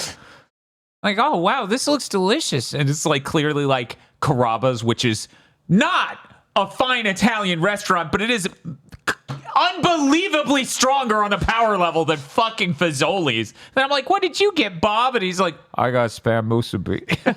They definitely sell this. And then we just eat it. Oh my God. I can't talk about it. It's in the review. Uh-huh. I can't talk about it. But just so you know, that happened. We should have filmed it in a way where we could have done some Zoomer core editing. Just some fucking sound effects. I do a clap and it's a cosmic clap sound effect. We just take everything you see in Googa. Do, and then punching on Bob's face, pitch shift him really high. He's just like, ooh. Hey, Bob. Hey, what's up? What else did you buy? They put out a demo for Shadow of the Ninja Reborn, which is the next game from Tengo Project, the guys who did the Pocky and Rocky Reshrined and Wild Guns Reloaded. So it's the next one of their things with like incredible pixel art. It's based on the old Shadow of the Ninja. Like, I think it's an arcade game. I'm not entirely sure. It was first, and then it came to console. Okay. It is a pretty decent NES game. Okay.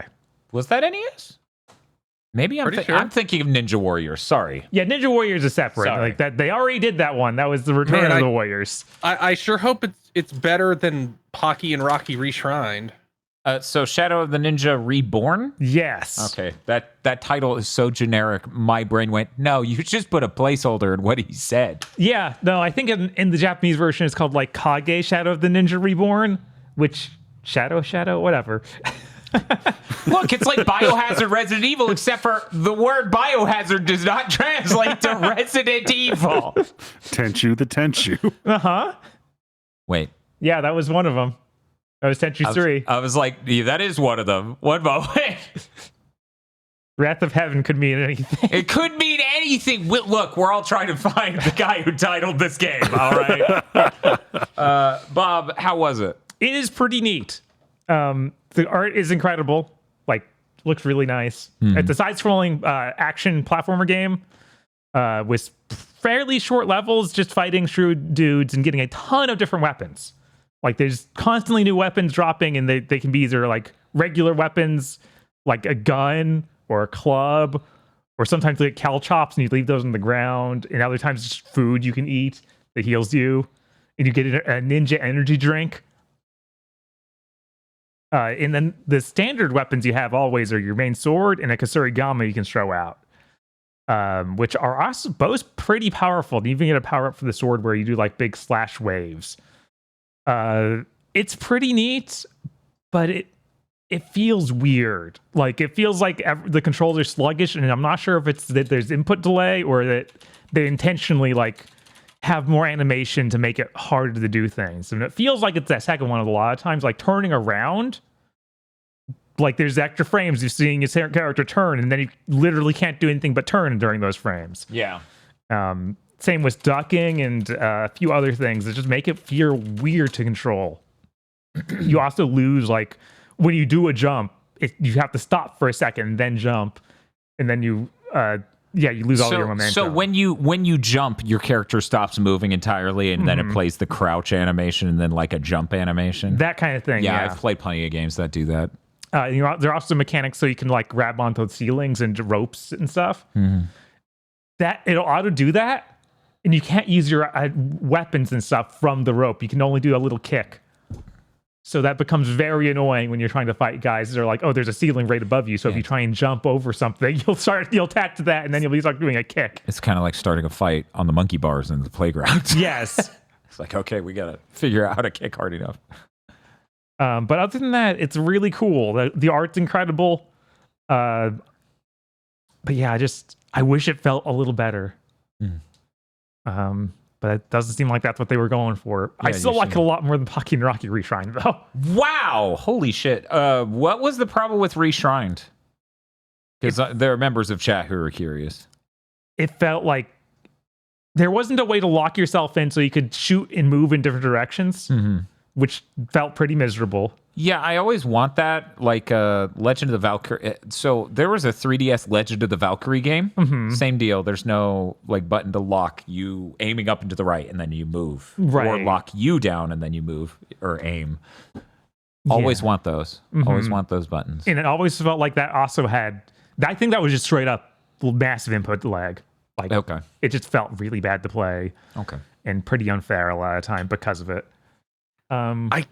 It's all just so much fucking harder than the two SNES ones. Yeah, no, it was definitely more like that. Like it feels like difficulty. More like based on the original arcade version. Which is really disappointing because I love Pocky and Rocky, so I love Pocky and Rocky. Was hoping that'd be like I just talked about how a couple weeks ago about Pocky and Rocky 2, and what I was hoping this was, because I looked at like I look over at Wild Guns Reloaded and Ninja Warriors again, and both of those are like we're like souped up versions of that SNES game, and then I buy this and it's like we're gonna just stomp on your balls. And also we have terrible game feel. Yeah, the only problem with the Wild Arms or whatever, Wild Guns, is that game costs like $30 when it came out. It was $40 at launch. Oh, it was $40. It was really pricey. Like guys, I love this game. This is one of my favorite Super Nintendo games. Holy shit, this price. And I don't even think I've still bought it just because it's that expensive, and I don't know if it ever went on a good enough sale. It probably has by now, but you'd have to keep an eye on it because it's going to jump right back up to the main price. Right. Great game. Yeah. Fucking love that game. It also has a system where once you beat the demo, depending on like whatever items you beat the demo with, you can then buy and use them in the next playthrough. So I have to wonder if that's how a system is going to carry into the full game of like, oh, you beat a stage and then you can any items you finish the stage with, you'll be able to just buy and use immediately in the next stage. Because some of the items are super OP, which is really cool. Like, oh yeah, you get these claws and they do massive damage, so you can just tear apart a boss using the claws. Oh hell yeah! Or you find a old school like musket shotgun, and then on my playthrough on hard mode, instead of finding that, I found a modern day shotgun. Jesus! And it was like, oh, this is pretty good.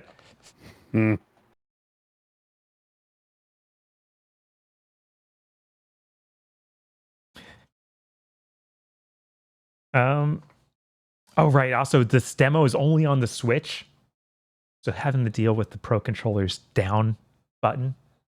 So every time I duck, I'd be like, I'm facing the other direction now because this controller's terrible.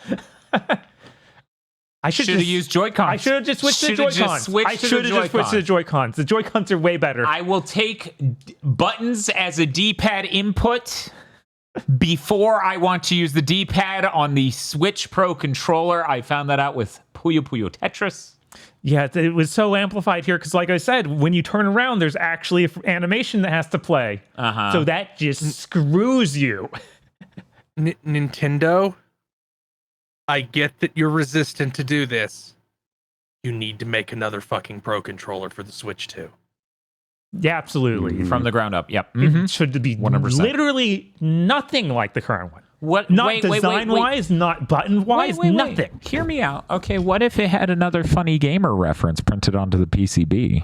What was the one on this one? I think it was the Konami code. No, you're thinking of Stadia. Like, no. The Stadia's Konami code. This says like a message from NVIDIA. When you look through the smoked plastic, that's you just see like gamer blah blah blah blah blah NVIDIA. Obviously, we need that again. Obviously. That was the best feature on this controller. Actually, you know what the best feature on the Pro controller is? The battery life. Yes. That's the best feature. That Also, is. Everything else about it I hate. Okay, no, there's one other thing I like. I also like L2 and R2 being buttons because every other controller went to triggers. And Yeah, I think that's I kinda appreciate them just being normal buttons because as it turns out, most video games don't really benefit from triggers. Yeah. Most video games some- ever do not benefit from triggers. Some people in chat are suggesting they should switch the A and B buttons to be like Xbox, but Xbox isn't going to exist in 2 years. So we're going to go. Nature's going to heal, and we're going to go back to the Nintendo letter layout being the one everybody knows. Yeah, why Right. are we copying a corpse? Right? Like, no, the culture war will have been won, and it's over after that. I mean, if you're gonna base that control off of a corpse, let's go big. The best Pro controller, a Vita. Not like a controller with the Vita's D-pad. I mean a fucking Vita. Just the whole thing. The whole damn thing. Okay, you know what? I don't normally talk about other podcasts on our podcast, but I'm going to bring up this story, okay? Because I just need to. I want your live reactions to be recorded. I was listening to a podcast. Somebody's like, hey, what's up? My cousin, my 11-year-old cousin, he wanted to get into gaming on a PS2. Do you guys have any game recommendations? And they couldn't, like, for some reason, the two normal hosts, they had a guest host as the third guy. You know where this is going. I do, because I listen to this podcast too. So anyways, the first two guys, they go into this whole like, well, we don't know a lot about his taste. And I'm like, well, yeah, just shoot for the greatest hits, right? Throw out a Burnout Paradise or whatever, or Burnout Revenge. Right. Just hit the best games, the important ones, right? It's weird that they didn't do that. No problem there, though. That happens. Audience, if you're listening to this right now, you need to understand this is not a perfect distillation of my mental state. I have a million other things going on at any moment. I may not answer or fulfill any social contract like conversationally to my best, to my fullest. That is the nature of being on live unedited content. Don't blame them at all. Third guy comes in. You should just get him a Steam Deck so he can emulate a PS2. I'm like, still not answering your question. And weirdly enough, that was the second question in a row that guy answered completely unfittingly with, you should get a Steam Deck. Every Steam Deck guy in existence need to realize no one who doesn't own a Steam Deck right now wants one. They are outside of the actual market. The kid who wants a PS2 absolutely doesn't want one. Yeah, I think if somebody's like, I'm getting into this retro console, what are some games you should just get a Steam Deck and emulate it? It's like, you should be sent to the island we put Napoleon on. just, it was a whole new level of not what he asked. And you shoved a Steam Deck for the second question in a row to be the answer. Holy shit, dude. Come on. Yeah, that was bad. I have no idea who this dude is. I have know no many clue, normal but that people. I was know just- many normal people who own Steam Decks. They bought them for very specific reasons, like to read visual novels in bed. I also know people who did it for the exact same reason. Yeah. But I like most people. I really do think people have gotten confused by like online game commentators being such enthusiastic consumers, where it's like, guys, the Steam Deck, through the highest period of video game spending in human history, of which there will never be higher, sold like 4 million units across 4 years. Like, when the Switch 2 comes out, it's going to atomize them. Right, of course. Yeah. I mean, here's a good parallel, okay? You all know I love PSVR2. Right. I think it's a great platform. It's really great to use. It's amazing. If someone said, hey, what are the best PS5 games? I just got one. I'm not crazy enough to just be like, get a PSVR2 now. Do it. That was so much of my game of the year list last year was VR games on the PSVR2. And even I just have mechanisms in my brain that go, yeah, that's fucking crazy. Right? Telling someone they should invest $400 more. Yeah, when a PlayStation 2 can be acquired for under 200, under 100, I bet. There were valid questions raised of like, well, how is he hooking it up to a TV? Because even though newer TVs do have composite in, that will look like shit and have a ton of input latency. Right. But maybe they have a busted CRT just lying around and it's good enough. Yeah, no, you don't. You don't know. It's so- I'm using a CRT literally from when I was growing up, and it still works. It's fine. Rosie Sin says, good luck getting that PC adapter, by the way. Holy hell, Sonny done goofed up again. 1 second. Yeah, I got it. I leaned over. I thought I was going to fall out of the chair trying to do that just now. Thank you for the good luck wish. No, here's what happened. That went up for sale. I think it was Best Buy. And by the time, because I was doing work on stuff, I was watching things for content. By the time I finished, it was a few hours after it went up and it was just gone. And I'm like, no one pinged me? Do I not come off as deranged enough to all of you? But later, someone pinged me for the PlayStation Direct, and that was scary fast. Yeah, I'm surprised It's it got here here already. That's fucking weird and crazy that it got here that fast. Anyway, yeah, we talked about that earlier in the podcast, though, so I'm not going to repeat that. So weird for someone to answer 2 questions through a Steam Deck. Yeah, it didn't fit in either. It did not fit at all. Like at least either. I saw some angle with the first question that was asked. But then they assumed that the person's mother had never played a video game as a part of them being like, so the Steam Deck makes sense. And yeah, I'm it's like, no, that makes no sense. There are two layers of what this. What if you dumped into the worst parts of PC gaming with your first platform? Like, why don't you get a Nintendo Switch then? Are you crazy? Right, yeah, no, if that's like somewhat the solution, then you could tell Bob and I both listen to this podcast while driving a car. I felt so bad. Tosh was napping, and this moment in this podcast had me go, what the fuck is your problem, man? And she's just like trying to comfort me. Anyway, sorry. Big distraction. Bob, did you play anything else? I played a few more games. I played more Trails, Daybreak, whatever it's called. Who cares?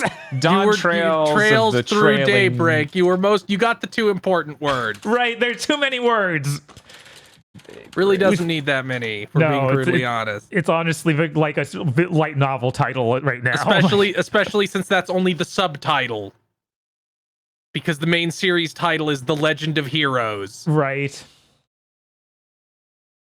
I figured out that there seems to be literally no disadvantage just spamming the main character's super attack, Vandal Raid, over and over. Damn, he's a genius. Yeah. It's just like, okay, I do enough of the real-time combat to then immediately do this move and everything dies. Cool. Yeah. I also... They really don't want you to spend very much time in regular encounters in this game. Like, you can just turn them off. Yeah, that's like I was trying to play without doing that because I thought there would be some discouragement to blowing this alt constantly. No, because they tried to limit you to being able to do that a little bit against bosses. Because in the earlier games it's just like, yeah, just dump on them. Just dump them all. Just dump like 6 in a row. Jesus. But the whole real-time combat element is just so you can blast through these random encounters faster. Because in the Cold Steel games, they have a similar thing where when you hit them, you just go into fights immediately. And if you hit them from behind with the right character, you get like everybody goes first, and also you get all sorts of resources. So you're not trying very hard anyway. Personally, Yeah. I would just make the areas a little bit smaller and have fewer encounters, but they don't seem to have keyed into that idea yet. No, absolutely not. These need to be bigger. Also, it feels like hitting weaknesses is not that important. Like, that is a system Like that's magic there. weaknesses? Yeah, magic weaknesses. Yeah, if you build like the most effective characters I had playing it is I built Agnes out to be my caster, and I'm like, okay, I gave her the phone plugin that gives her wind and time spells. I'm gonna load her up with the quartz that cuts the cast times of those spells down to nothing, and she's just gonna open every single fight by casting the biggest spell she can. Right, it feels like using the more powerful spell is always more effective than using the weakness. Yeah, by the end of the game, you can do some stuff. Like there was some bosses that, and also a lot of spells do status effects, which you absolutely want, because almost no boss is actually immune to status effects. They're resistant, but that still means there's a pretty good chance you can freeze them and they don't get their next turn. Yeah, just a lot of weird things like that I'm starting to pick up on and understand the combat system more. Chapter 2 is a lot better than Chapter 1. I don't know why Chapter 1 is just miserable. It's so long. It's super long. Almost nothing happens. Everything that happens is super telegraphed, so it's boring. I don't get it. Chapter 1's awful. You go out to the podunk country and nothing happens, basically. Yeah, it is weird. Like, I don't know. Like, it definitely should have been shorter. They just should have cut parts of it. And so Chapter 2, they introduced a guy in this universe called the Red Comet. Like, oh yeah, oh fuck, I love this dude. Okay, Dan, this is not hyperbole. Yeah. They introduced a guy named the Red Comet. He looks exactly like Char. Like, he doesn't have the helmet on, but he's like a blonde dude, a blonde pretty boy who wears a red jacket. Okay. And he's an F1 racer. Like, he's a professional racer. That's why they call him the Red Comet. But the first thing he does, is hit on a 16-year-old. Yeah. Oh my God. It is worse than that, Chris. He hits on a 16-year-old and a 13-year-old at the same time. They understood the assignment. They did. They get exactly who Char was.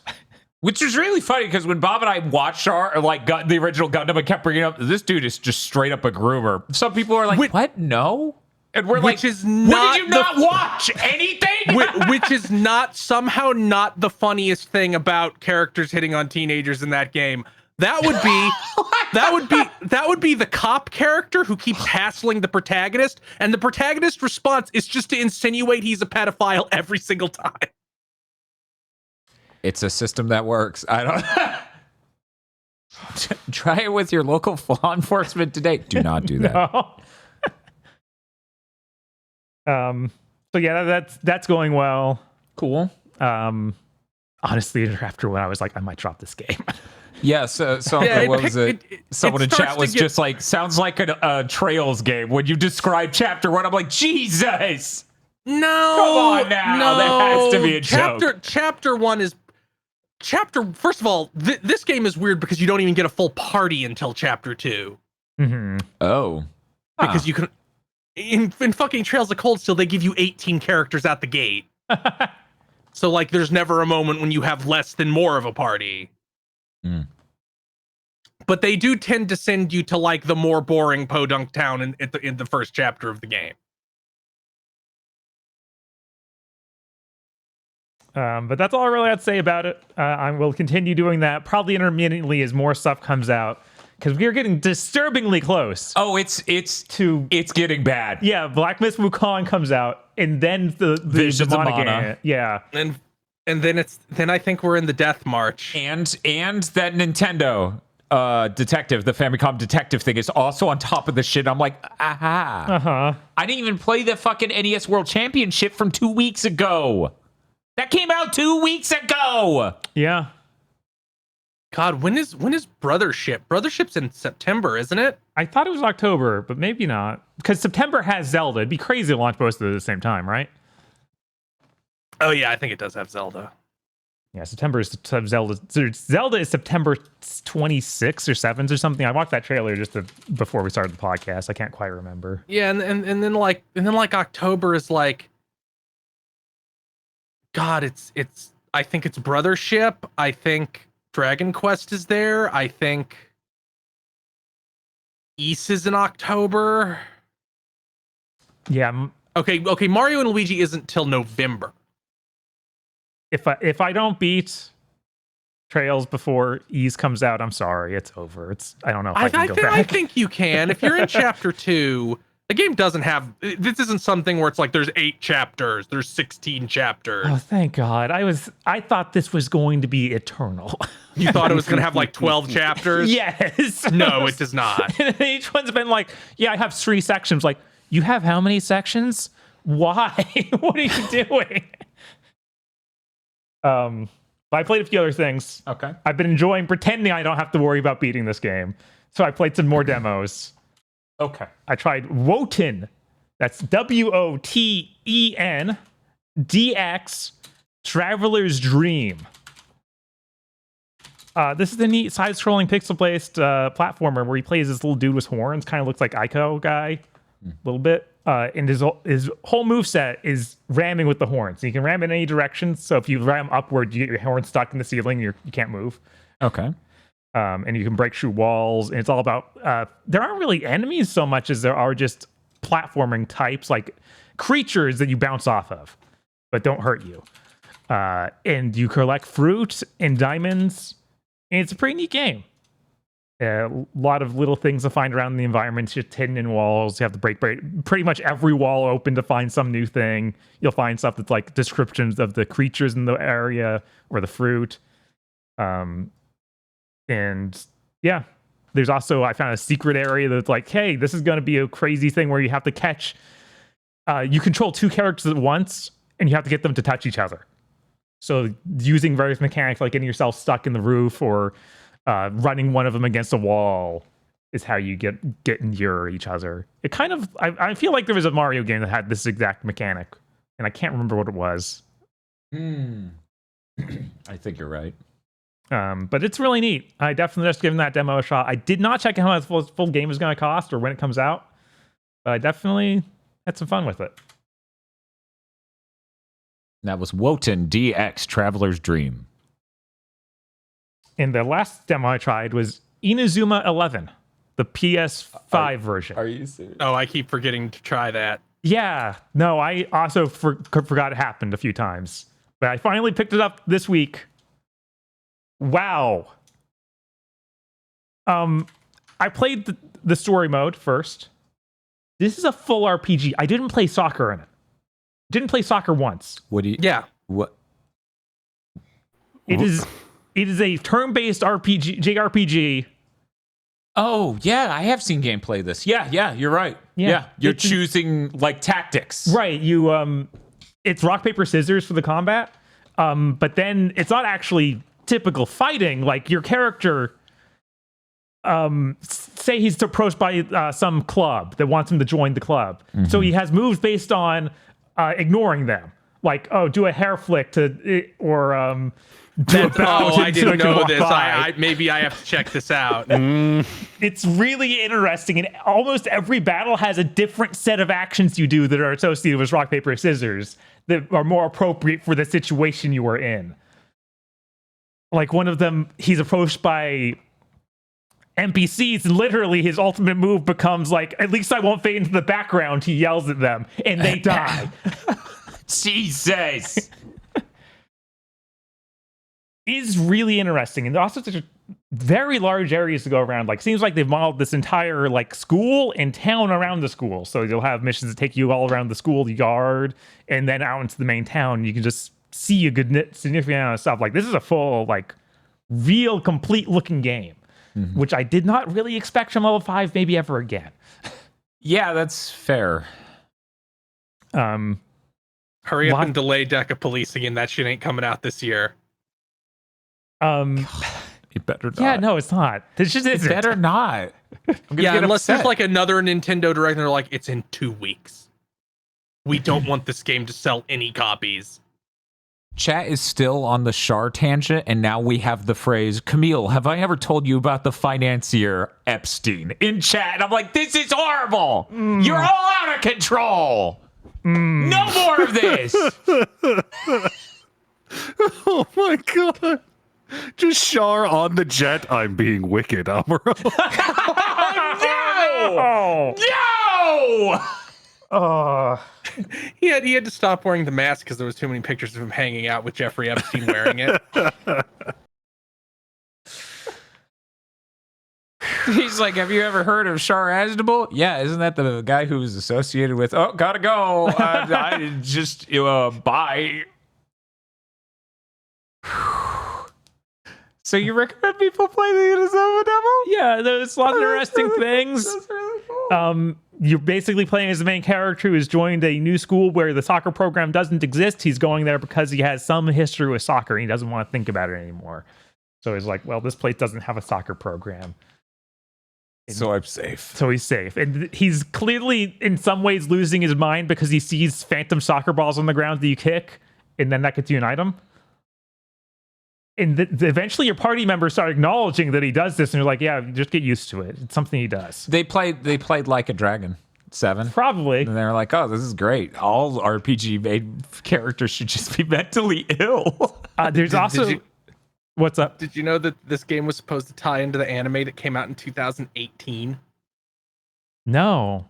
This game has been in fucking development forever. Because this was in... This like entered development in the peak of like, level 5 is dying. We don't know what we're going to do. We're just going to go out of business, I guess. This whole thing has a bunch of anime cutscenes, and at one point they even show one that's a full like 2 teams playing that have nothing to do with your main character. So I'm like, is this just something we'll write in later? What's happening? Because I think they wanted to show a soccer game, and they realized they ain't no soccer yet. There won't be soccer in this game until like hours in. What in the world? It is weird that they have... It's clearly really high budget. It has full Japanese voice acting for almost everything in the game. So every combat situation has unique callouts that every character is doing constantly. Cool. I do wish that they dubbed it, but I totally understand them not being able to afford that with how much there is. Right, and also, like, this isn't a strong brand. Right. But the weird thing about that, the weird thing that makes me like, you shouldn't have done it this way. They have given them all 4Kid-style renames, even though that you just have to read that in the subtitle and be like, that's not what they said. Yeah, it's like an Ace Attorney situation, I think, where every character's name is a weird pun. So they try to preserve that. Okay, if that's the case, then it makes sense. And I'm just worried this is like a case closed situation. Where it's like, it's Jimmy. It makes sense. They seem to be... Because this is a kid's series in Japan, and they assumed it would be a kid's series in the United States when they brought it west, and then nobody cared because they put a DS game from 2011 on the 3DS digitally in 2016. Or maybe 2017. They haven't made good decisions with bringing this series west, is my point. It's also weird that they've translated it to football instead of soccer. Even though in Japanese it's saka. Is it? Yeah. So you hear that constantly, and it's just like I guess football. because this is because they're actually doing this for Europe, and it's like Americans can have it too if they want. It does feel more like that. Europe and South America, everywhere but Japan and America. This is bullshit. I mean, that was one of their popular mega franchises in Japan. It has like a 400 episode anime. It's like the most popular thing Level 5 has done in years, other than Yokai Watch. Even though that was only really popular for, it feels like, for like a flash, like it went off like a grenade, and then it was over. Then Inafune came in and shut it down, I assume.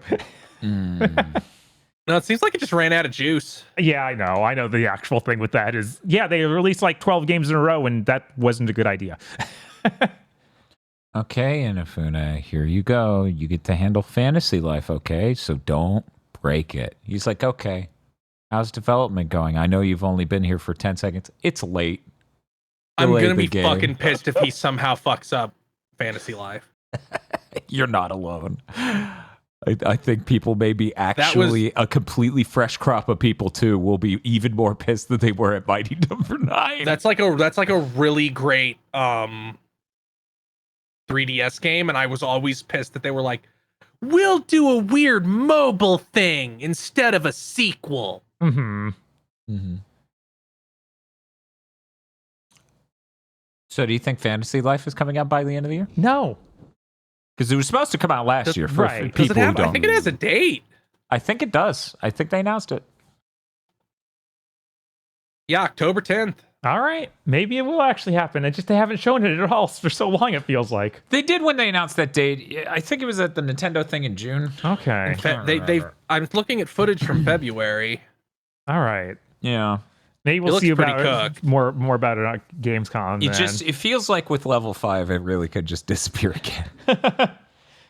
But yeah, this game seems really neat. It feels like near the end of the demo, which the demo lasts like hours. You start forming your own soccer team and are going to take on the student council so that you can make a soccer team at this school again. So that seems like it'd be pretty cool. I then played the actual soccer mode, which luckily they put in separately. Okay. So you can mess with how that works. And now you can even play that online. I didn't try it online. That must be really weird. Yeah. But it seems like a totally functional soccer game. It was pretty fun to play. A problem I have in a lot of the soccer games is being unable to understand who I'm switching to when I'm trying to switch players on the field. Is the camera swings around wildly. And they have like actually good UI showing, okay, hit the button now and you'll switch to, have an arrow pointing at the player you're going to switch to. That's nice. I feel like there are many soccer games that don't have that nicety. It's also filled with mini games. Like a lot of times if you try and pass someone, like literally run past them, it'll start a mini game where you like try and dodge around. Oh, sick. Same was for if you get near a goal, it goes into like slow-mo mode and you can try and do various shots. And the whole idea is to knock down the goalkeeper's health bar because he's almost certainly going to block your shot unless you destroy his health bar. Yeah, he's going to summon the big giant energy hand to catch the ball with. Yeah, because this is very much, it's an anime soccer game. Right. You have like your super shots where you literally form like an electric knight shows up to shoot the soccer ball with you. Yeah, it's literally called, like they're in Japanese they're called hisatsu. They're called killing moves. And it's really funny because the anime confirms like, no, every sport has these. Like this isn't just a thing about soccer. That's another weird thing. In the main story, the school still has a very popular baseball team. And you have like these baseball players who are joking around and hitting around the soccer ball with a baseball bat to like insult it. And one of them starts pulling out soccer moves and like kicking it around, and so like that's insulting to the sport soccer. I'm like, what's happening? This guy's joining your team later, I assume, but he right now seems like he's that other guy's meme of like, did you sarcastically learn to tap dance?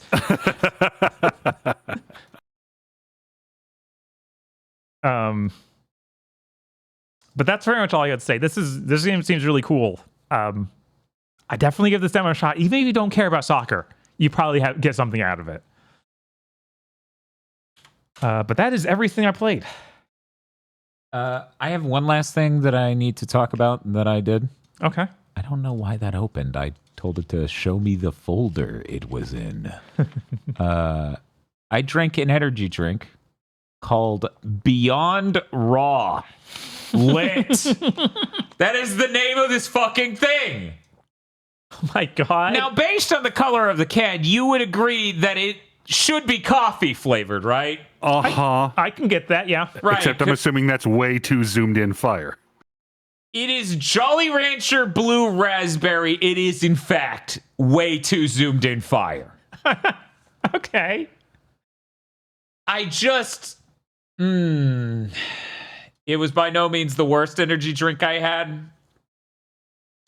It is really underwhelming, but whatever. It was fine. You can go see my reaction to it in detail on the Star Fox 64 3D. I think it's Root Playthrough 3 or 4. I can't fucking remember. I did a lot of fucking loops. Just watch them all. There are a lot of energy drinks out there to the point where I've never looked at one and thought that it seemed like a store brand energy drink. Really? That shit looks like gas station dick pills.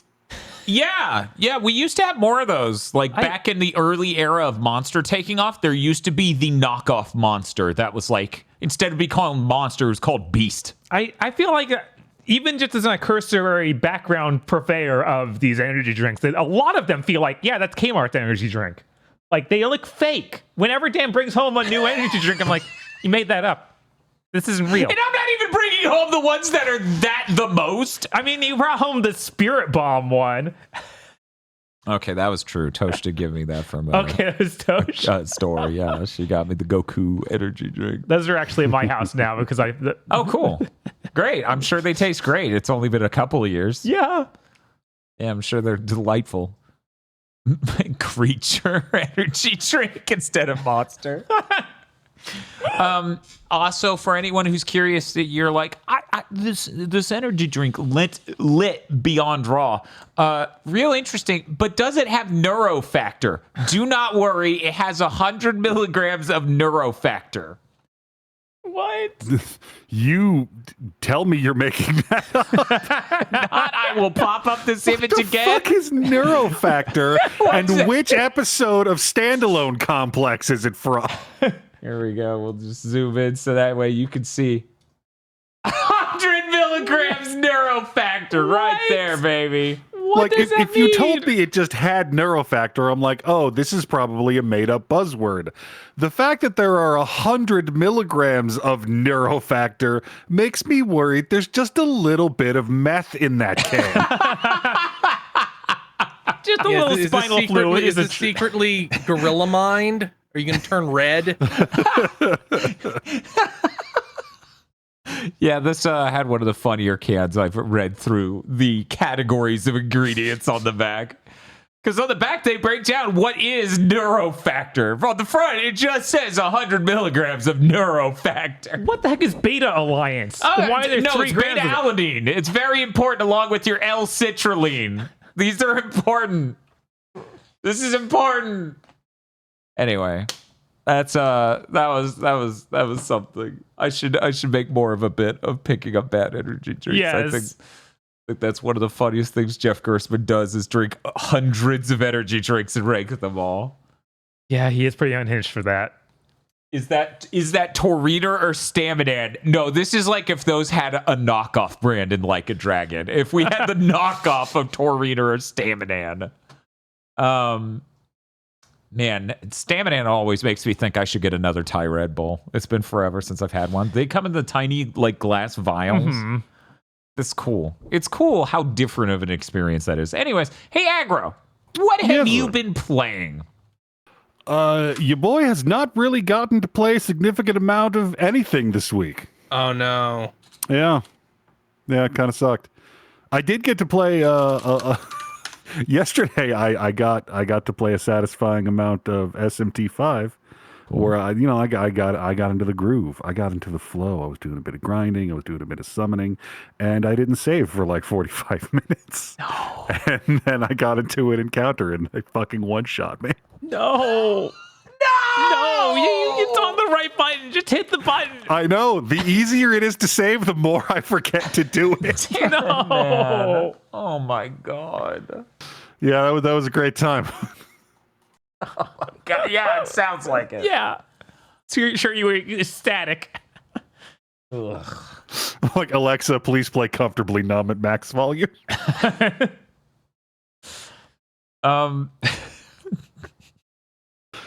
I did like moments before I had to start prepping for the podcast. I was looking at through the PlayStation sale, and I'm like, oh, Mixture's like $17, which is the Moss-esque game where you play an alchemist and you've got like a moth knight rolling around for the PSVR2. Huh. That sounds neat. Yeah, it came out earlier this year. I just been waiting to pick it up. What was the name of that again? Mixture. Okay. I remembered what reminded me of the Steam Deck thing, Bob. What's that? People are using Steam Decks, I shit you not, as PlayStation portals. Okay, yeah. They're literally just, I hacked it so it can do this exact thing. And I'm like, cool, it's like a PlayStation portal, but it's way larger, way louder. It's just, yeah, but they already have it. Yeah, and that I get. I get if you already have it, it makes perfect sense. Mm-hmm. But my brain just went, you've driven the car all the way around of the purpose of this device, which was to play a game portably, to the other thing that has a bespoke product for you. It's really weird. It's really weird. I didn't think about how we would end up there, but it makes perfect sense. Because, you know, that sort of stuff exists for like smartphone and desktops and stuff. Yeah, I was kind of surprised there wasn't just already a way to do that on there natively. Right. Well, I mean, in as much as anything that runs on the Steam Deck is native. I know, right? Because yeah. It's Linux, and Linux is kind of like natively. Anyway, I would just factory reset my PS5 so I could play the games I bought. Anyways, Aggro, did you have anything to tell us about Mixture? No, I haven't gotten to touch it. I just bought it on the app when I was looking through the store. Cool. And thought, oh man, I wish I had noticed that hours ago. That's awesome. After the podcast, Aggro and I are going to do some really important VR gaming for Game of the Year. You know, he's going to do Mixture. I'm going to try to get VR chat to work on my PSVR2. Equally as important. Equally as important. Spiff did make a joke earlier in chat of Dan's going to allow whatever bullshit Chris wants to pull so he could bring VR chat in a Game of the Year discussion. You better be the canary in the coal mine over that adapter. Oh yeah, no, I have to. Literally, a man has never had an onus so overtly put on exclusively him than me in this moment. It's like it's you. Every motherfucker in town is looking at the hole in the side of the mountain, and it just says "Dan Video Games Hole," and they're all pointing at it, going, "Get in! What are you doing, you asshole?" I'd also I would like to assert that Game of the Year has rules that are based on principle and logical consistency, and it's not just a round of Settlers of Catan where we're all bargaining shit. But I can't. So here's where it gets weird, Aggro. Did you know there is two ports technically of VR chat this year? It came out on Android phone, and it's currently in beta for the iPhone. Yeah, but you didn't play those, so. Not yet. Oh my god. That is, that's the opposite direction of the Switch exemption. I mean, I bought Harvestella on PC. If it comes out on PS5 this year and is therefore eligible for Game of the Year, I'll just play the PC version and bring it if I like it. No, that's totally fair. And on some level, all things are Calvin Ball. If you know the iPhone and Android version of it weren't just the absolute nightmare platform where it's like, oh cool, you get the reduced ability to see other players' models and go to other worlds that the Quest version does, and you're not even in VR. Right. Yeah, it's just obviously the worst version imaginable. It was funny. I was hanging out with some people. It's like, oh man, it's coming to phones. That's really going to open up the gates for a bunch of kids to come in and make it terrible. And it's like, we're already lousy with kids who bought a Quest 2 this summer for some reason. Mm-hmm. Like it doesn't feel like it'll get much more open than it already is on that exact front. Who knows though? I look forward to the future of, oh man, this company's collapsing under the weight of the server infrastructure of this. Mm-hmm. Anyway. Hey, Chris. I only really played a few things. I played more Walkabout mini golf. Hell yeah. I unlocked all of the hard mode courses of the courses that it comes with. The only one I didn't unlock legitimately by completing it under par was the Wild West one, because that has a few too many launch the ball. Yeah, that shit can get hard. Nothing in the world feels worse than going into the last 4 holes like 6 under and coming out at the end 4 over. Yep. Yeah, it's terrible. It's just like I should walk into the ocean. Actually, there's one worse than that, Chris. I can very specifically tell you, I know there's one thing worse than that. It's when you introduce someone to the game and they know you're a freak for it, and then you do that. I'm just like, it's not normally like this. I bought a handful of courses, DLC courses, not a bunch. I bought 3. Mist? One of them, no, I have not bought Mist yet. One of them I kind of wish I hadn't bought once I understood the ramifications of it. The one I wish I hadn't bought was Upside Downtown. Yes, Upside Down fucking rules. Where you have to putt above your fucking head. That's awesome. I'm like, no, I can't do this at all. I'm so bad at this. This isn't how this is supposed to work. That's not how this is supposed to go. Venice and Sweet Candyland are both very good courses, though. Mm-hmm. Yeah. I also played a bunch of Pistol Whip. Hell yeah. A lot. Pistol Whip is really good. It is. It's so good. I kind of wish that they didn't use every fucking inch of play space they're given. They should give you like 5 inches on each side that you don't have to lean over to not get hit by a pillar. Because some levels really just, here's a wall. Yeah. Lean to the absolute edge of your play space to avoid this wall. Yeah. I'm never gonna top the charts in Pistol Whip because I'm not doing any rhythm shit. I'm sorry. Oh. Yeah. Like I can't. I'm not even going to begin to try and shoot guys on the beat. This is a game where a cool song plays and I'm John Wick. Right. Yeah. Just executing motherfuckers. Have you done the dual pistols shit yet? Yeah, that's most of what I've been doing. Oh, hell yeah. It's such a good way to play. I don't know how people are like, 1 pistol is enough for me. I'm like, how? Right. I'm like, no, I'm just like, let me go to the suitcase, put this to Beretta, and then make it 2. Now time to John Woo my way through every level. Yeah. It's fucking awesome. I did one of the campaigns, and it was pretty good. I did the Wild West one where they give you the that one is pretty good. The dual pistols that shoot exploding rounds, but they only have 2 rounds in them each. Yeah, but there are like instant kill, and of course, since it's an explosion, you can kill multiple dudes with it per shot. Yeah, and then it becomes Wild West in the last level. It does. Ooh. Literally Wild West, yeah. That's a really great game. God damn, do I sweat playing it though. Yeah. I need to get a sweatband or something for my head because it will get in my eyes. A lot of people do that. A lot of people do wear sweatpants while doing VR stuff. Also, my arms are sore from shooting too many guys.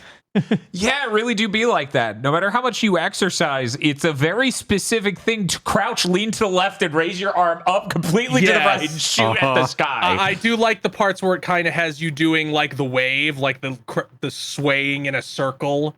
It's also really hard to remember in some of the gimmick levels where it's like you only get ammo back from meleeing guys. It's hard to remember. No, that guy's in melee range. Don't shoot him. Any situation where you're like, don't just shoot them in the face. You need to melee them is hard. Yeah, it took me forever to get the trophy that's like melee a certain number of dudes because of that. Because I just, if I can time a shot perfectly and it's a headshot, I'm going to go for that every time. Does the PC version of this game have workshop support? It does. I might have to double dip if that adapter works out. Right, because that's the thing. Because the thing is, like, I don't care so much about the rhythm. I just want to have a cool song play while I mow down guys. Right. So I thought that would be a thing the Quest 3 was good for. Right. But the latency of encoding a video, decoding a video, and sending it over the network was enough for me to be like, this is fucking garbage. Fuck this. Also, frankly, the experience of playing it on a Quest controller, just once you're used to how Pistol Whip specifically feels on a PSVR2, it's just depressing feeling. Like you really just get the trigger stops and you can pull past the threshold to fire the gun. The haptics feel really good. Like even doing the demo on the Quest 3, it was like, this is just sad. Another thing of Pistol Whip, it really takes time to get used to. The fact that you're just ahead. Like the fact that 1,000,000 bullets can go through your body. That isn't real. So I don't need to swing my hips to try and avoid being shot in the stomach. That isn't real. So you end up in a weird situation where it's like strategically the best thing to do. Just slam your head to your shoulder and stand at the same height as you hit someone with your fist. That game's damn good. Most enemies don't seem like they actively track you when shooting, so you can kind of just squat, and most guys don't really have a shot. Yeah, you can do mild steps forward or backward too. Like depending on the angle they're at, that will just completely diffuse them. Yeah. Yeah, you really just get into trouble when 5 guys are shooting 3 bullets at once, and oh, this is the entire area. Fuck. The other thing I play real quick. Here's what you do the next time you go back. There's an option under the game modifiers where you can turn off the aim assist. Do it and realize how fucked up that is. Because I thought, I'm aiming good. I know for a fact that I'm not. Honestly, I'll switch it back and forth. I have a real problem with I'll look at a guy and aim at him, and my brain will go, okay, now your gun's aimed at him, because if I pull the trigger, the eye tracking will kill him. Then I'll look at the next enemy and then pull the trigger before moving the gun, and the shot missed because I wasn't looking at him when I pulled the trigger. Yeah, turning off the aim assist, I didn't realize, like, oh shit, like, I'm not good at all at aiming, like, just with the gun. I need the ability to do the John Wick. I'm walking past this guy and go under my other arm and shoot him. Or like the guys on the horses ran past me and I just stick it behind me and shoot and see the score thing pop up. Real good shit. Good shit. I'm not interested in realism. I'm interested in being Christian Bale in the Gun Kata movie. Yeah. Equilibrium. How's that not shown up on Boss? Just asking. Is it not? I think somebody brought it. Yeah, I feel like I think they did. It never won. It never won. Why do people vote so bad? I don't know. The other thing I played was I streamed Threads of Fate. Ooh. Man, they shouldn't change that game's name. They should have just kept it as Dew Prism. Dew Prism doesn't sound good. No, it sounds great. But Threads of Fate makes no fucking sense. There's nothing. It means nothing. Uh-huh. At least the Dew Prism is a thing in the game. Yeah, but Threads of Fate sounds cool. Like two cool words stuck together. Dew Prism. One of those words is dew. Well, yeah, as in morning dew. Uh-huh. So not good. this game has two playable characters. They have stories that are different halves and mostly the same. Like they have unique areas and boss fights, but they happen concurrently. Okay. But they are still ultimately the same story. Like it's not entirely new. I picked the girl, Mint, to do her story first. That was a mistake. 'Cause why would I go back for the guy now? He's like boring, I have amnesia RPG man. Mm-hmm. Mint is a psychopath. It's Squaresoft has not before or since had a heroine this fucking insane. Huh. It's true. This girl is like a brat that's on crack.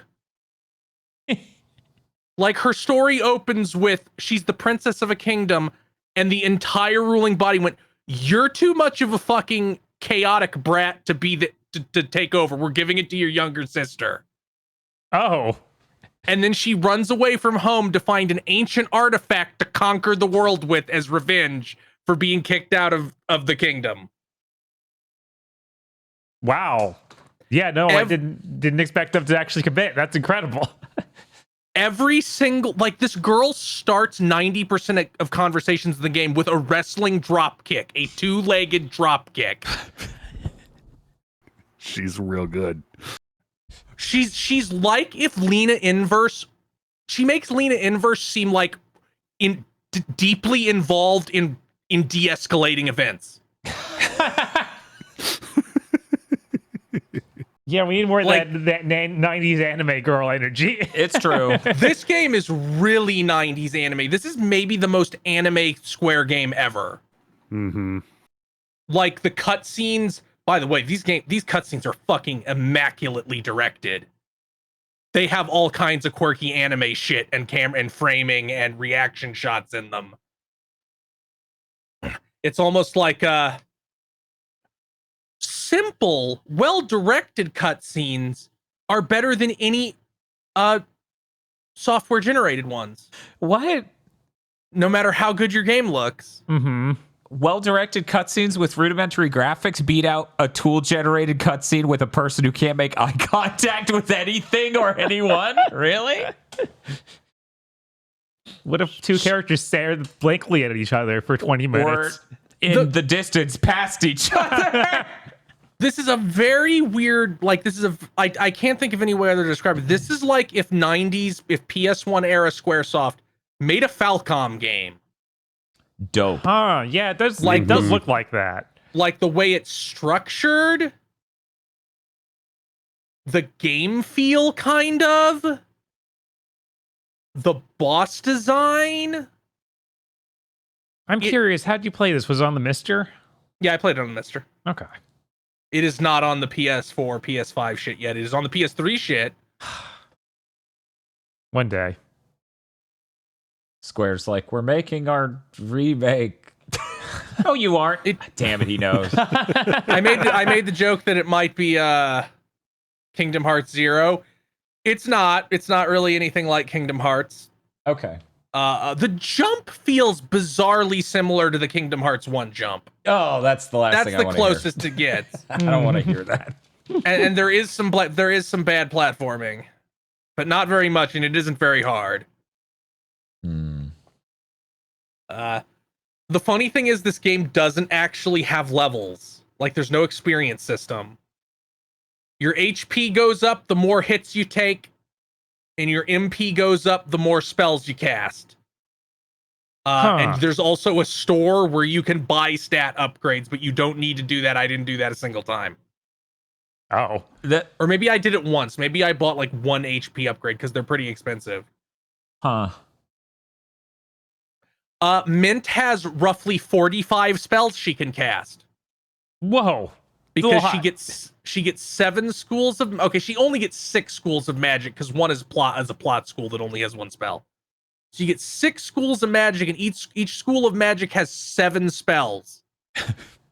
Because you find the plot gives you schools of magic, and then in chests and from plot events you can find forms that magic can take. So like the water spell, you get, okay, it's raining in front of me, that does damage, or you get a water bullet, or you get a water stream, or you get 3 swords that shoot out in a pattern, or you get icicles falling, or you get a full heal. And then that's it for the other 6 schools of magic. So basically this floss is on Forspoken. I was going to say I should feel bad that you're describing the spell system, and my brain goes, like Quest 64. No. Okay, good. This isn't a completely dead world. Oh. I love that magic system so much. It's in a beautiful menu. Wheels within wheels, elegantly constructed. I fucking love this game. Yeah, the only real problem I have with it is I wish they let me put the magic select on one of the shoulder buttons. They don't use the shoulder buttons at all. I think they use R1 and L1 to rotate the camera in specific rooms in town. I don't think you ever have to rotate the camera actually out in the level.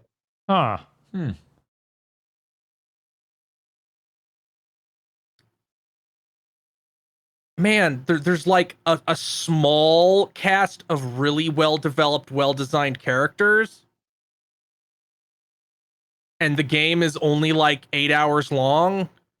And there's another story to do, but I feel like that would go pretty fast because I know where everything in the game is now.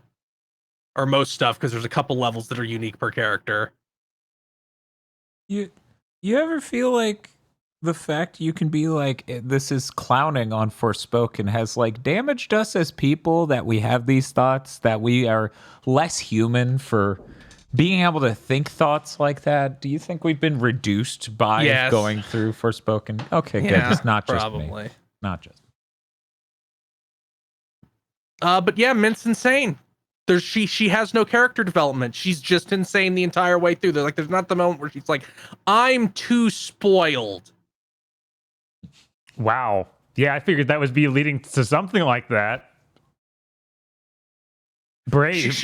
She settles down on like, maybe I shouldn't just kill people. All my goals are exactly the same though. Just to be clear. I will probably stream the other half of that at some point, not immediately because it's just going to be the same game. I need to put something between it. And it's at some point in the next week, I will stream some Nine Souls, an indie game that the developer gave me a code for through Twitter. So I'm interested in checking it out. Cool. Let's see. What do we have coming up? As I said, we're going to stream on Sunday, probably. We'll see how sick I get and how fast and how hard. Because let me tell you, I can be pretty sick and still beat every Pilot Wings game in one stream. There is like a threshold of sick where that can still happen, but I don't know. We'll see. Yes, I also expect to be sick this weekend, so it won't be the stream won't be this week. I'm getting a booster shot tomorrow. Oh, cool. So my bones will turn to salt for exactly 8 hours. I'll go to sleep and wake up and be fine, which happened the previous 3 times I've gotten booster shots. Wow. Jeez. It's like I get it 4 hours later. It's like, I don't feel so good. And then I pass out and then I'm like, oh, I feel perfectly fine. This Monday, the new Pokemon Go to the Movies for the public came out, where we learned about what telling lies can do to a local habitat. Okay, so if you're an uncle, maybe don't tell so many fibs. Aggro. I will not stand for this kind of negative propaganda against people who are like me in ways that maybe I do or do not have any control over and have therefore decided are morally good because I embody them. Fuck you.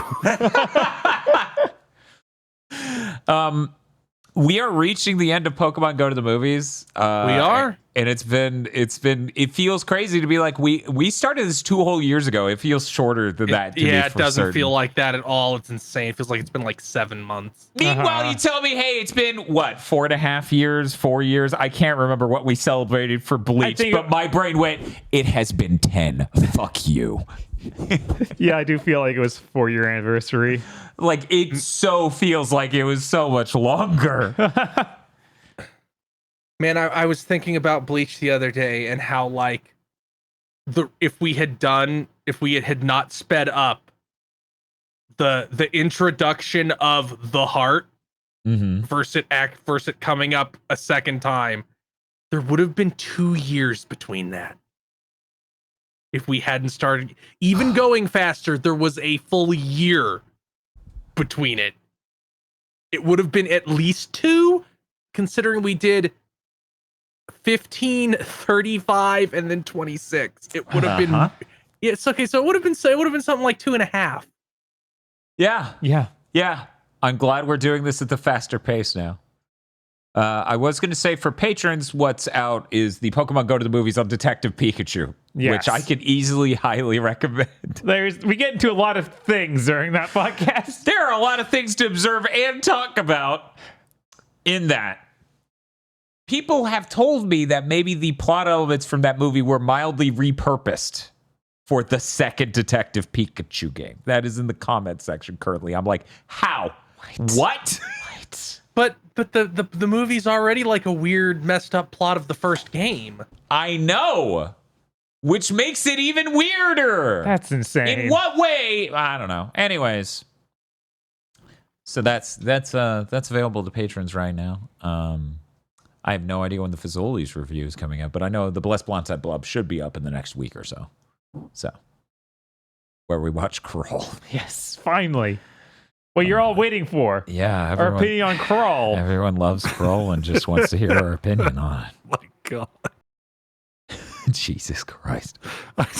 Like, having multiple other people watch Crawl in this day and age, this year, is like I've been sitting at the bottom of a hole for decades, and all of a suddenly sudden I have company falling in. So this hole, am I right? You're like, I've been saying that for so long now. Is the sign not up there still? Did you not know what this was?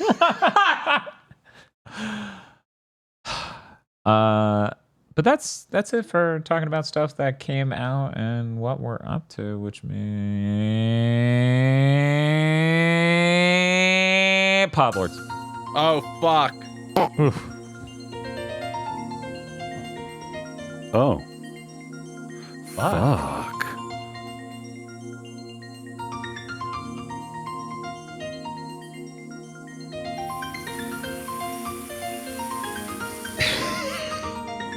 Yes, that's right. Oh, fuck. It's the Podlords.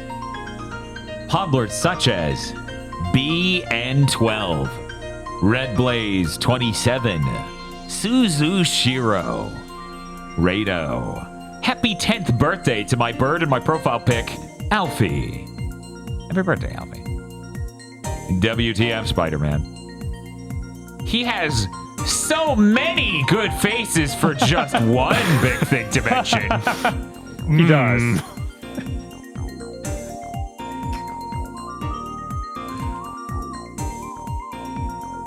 DFW3K. Muckbun. I love the Gigaboots OCs personally. Oh my god. So like, Hey, this is Zuru-chan erasure. I know we haven't done a Weeab Boomers in a while. it's true. They've She's forgotten. so neglected. We'll have to She- do. There definitely isn't going to be one that I bring up on the next thing we record after this. Chrissy. The 100-hour visual novel Fate Stay Juice of Frost. I thought it was only 30 hours, Chris. Bob, it's 10. Buy now. I got it mixed up with Steins Gate, which is closer to 30. Cooper Tank. As of this podcast, Bleach is 23 years old, so here's a collage of your favorite characters. Yeah, boy. Oh man, we got them all. Look We at got him. like, oh man, we even got okay. Kombe in there. Toastin doesn't deserve to be I there. know. I kind of feel bad for Toast. He is like First off, Toast didn't even deserve his backstory. They had to. who's on the bottom right or bottom left? Can you zoom in a I bit was more? like, how did you forget Lady Mauricio? That's that guy. That's, the captain. Who is that to the right of Jinkaria? Is that just Hitsugaya? I mean, he is a fraud, but One moment. I can't. It looks like Hitsugaya, but I think it's one of the, it is not think it's fake one of the guy on-cars. from his movie.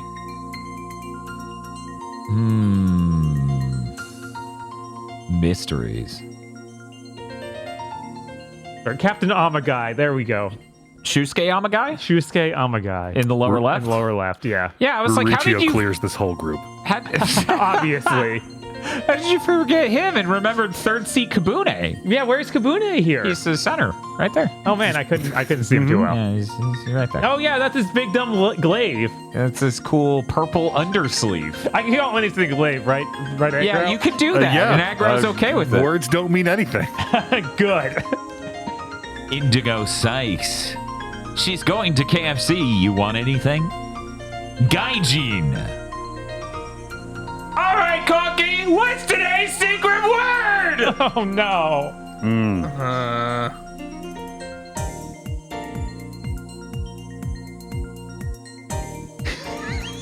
I'm sorry, my brain just keeps going. Pee Wee Herman walks into the Bell Mansion. He's like, I don't know about that plan, Jinkaria.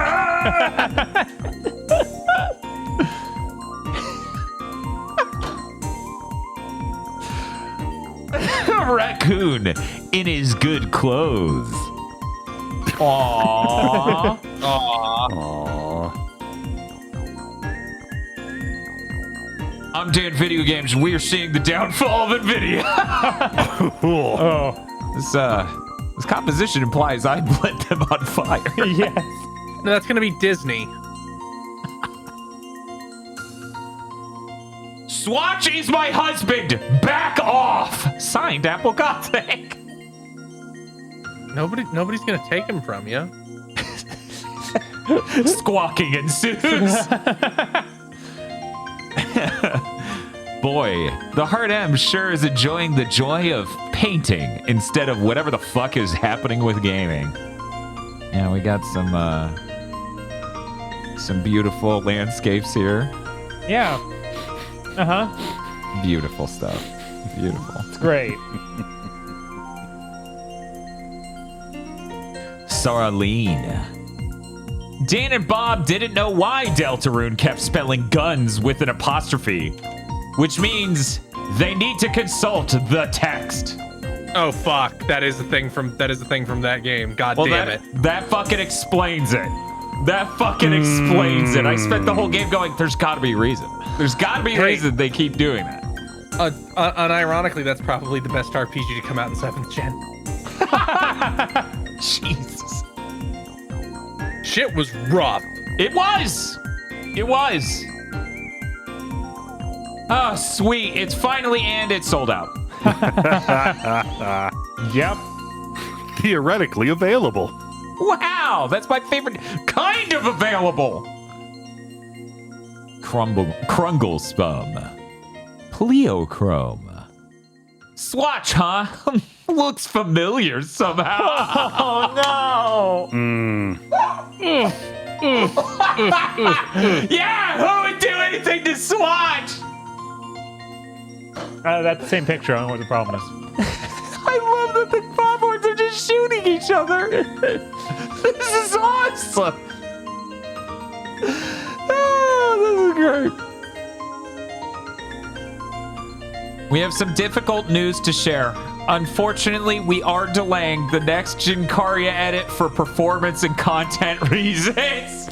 Hey, you know what? That's fine by me. A rushed Jinkaria edit is bad, but a good Jinkaria edit is good forever.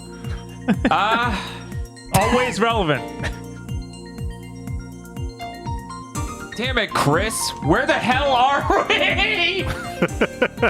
Oh my god. Chapter 5. Oh, man. Dude, we need a captain's meeting. Or I'll say it's like, oh, great captain's meetings. All sorts of good decisions happened there. And Chris is just like, stares.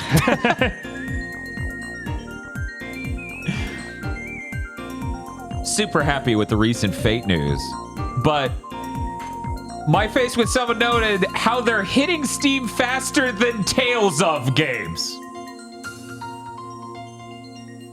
They did announce that like they're doing also because they've got that remake of the PSP one that's coming out next year. Mm-hmm. They have the sequel to Fate Stay Night, Fate Hollow Ataxia, that's coming out that they confirmed already. And there might be some other shit. I don't know. There's a lot. It's a big franchise. Tales of games are just like, no, we're not taking that anywhere. Yeah. First of all, Tales of is probably fucking dead. Like the last thing they released was a DLC for a 2-year-old game that cost $40 and had no new areas. Oof. Yeah, I don't understand why that happened. The guy left. Like the main supervisor of the franchise got out. Franchises tend to die when that happens. Yeah, but this last game came out without him. Without his involvement in any way. It wasn't originally supposed to be a Tales of game, and then they shifted it to being a Tales of game. And then even though they bloviated about how well it sold, it seems like it didn't actually sell as much as they wanted for some reason. That you should really not do thank you for buying so many copies of our game when that isn't enough yet.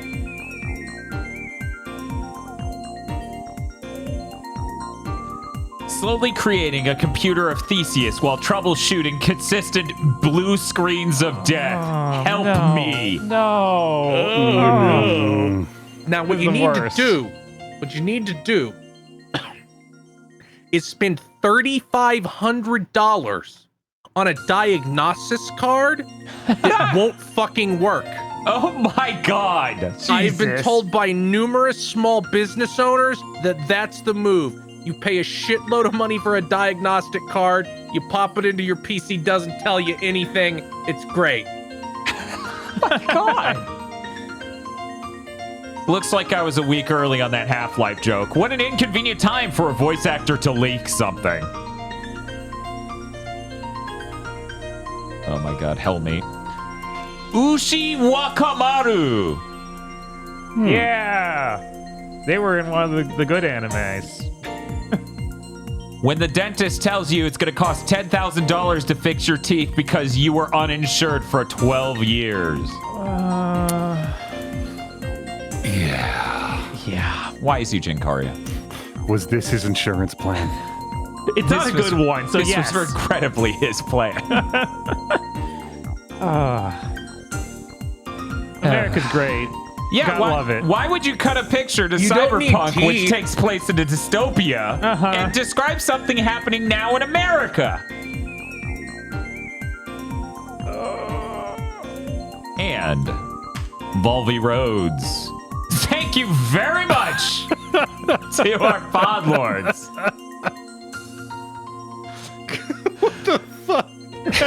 Thank you, Podlords! Thank you, Thank you, Podlord. Podlords. And if you'd like to become a Podlord, you can go to our Patreon at patreon.com/gbpodcast. For as little as $5 a month, you get many benefits such as early access to chugging Bleach and early access to a Pokemon Go to the movies, a benefit that will last.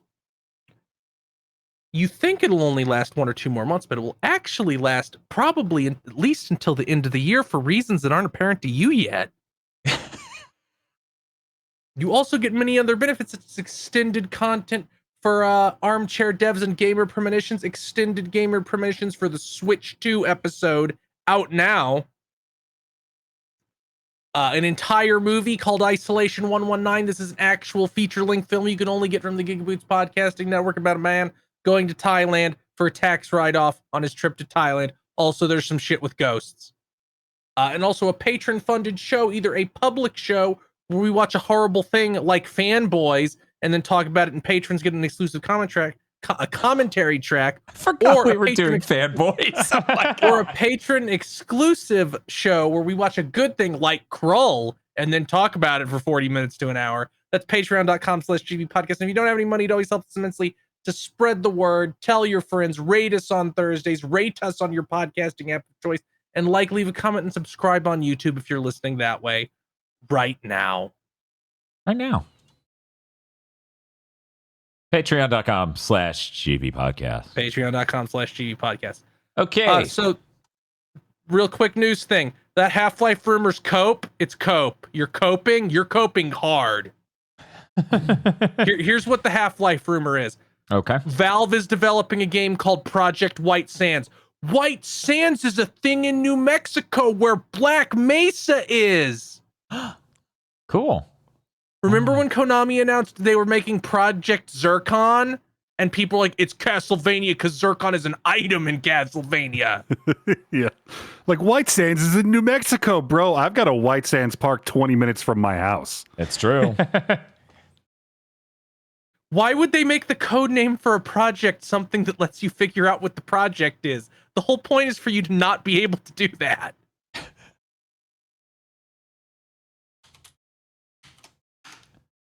I will follow up Chris's bad news with my own bad news.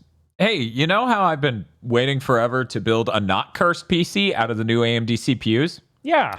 So the new AMD CPUs are basically releasing in 2 waves. There's the normal CPUs first and the gamer CPUs later.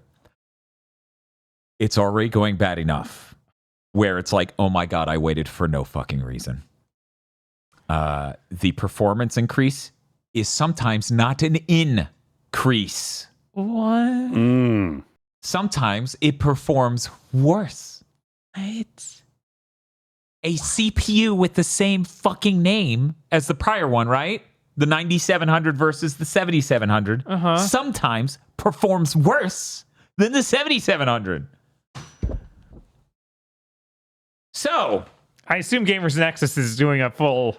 they roasted their asses alive, of course, because the Gamers Nexus, they're so damn based. Yeah, they I have merch for drinks for 2 things. That is Pizza Tower and Gamers Nexus. That is it.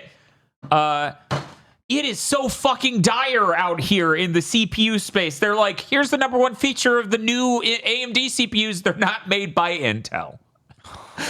If this was a different era, I would call it basically a waste of sand. It is dire out here. It is so fucking dire. So the hope is they figure out whatever is causing this on the back end, because there's no reason it should be worse. They figure out some BIOS, they figure out some microcode, they figure out something that makes it perform better. So I'm just sitting here going, I don't even know if I'm waiting for a reason for the gamer CPUs, but I guess I am.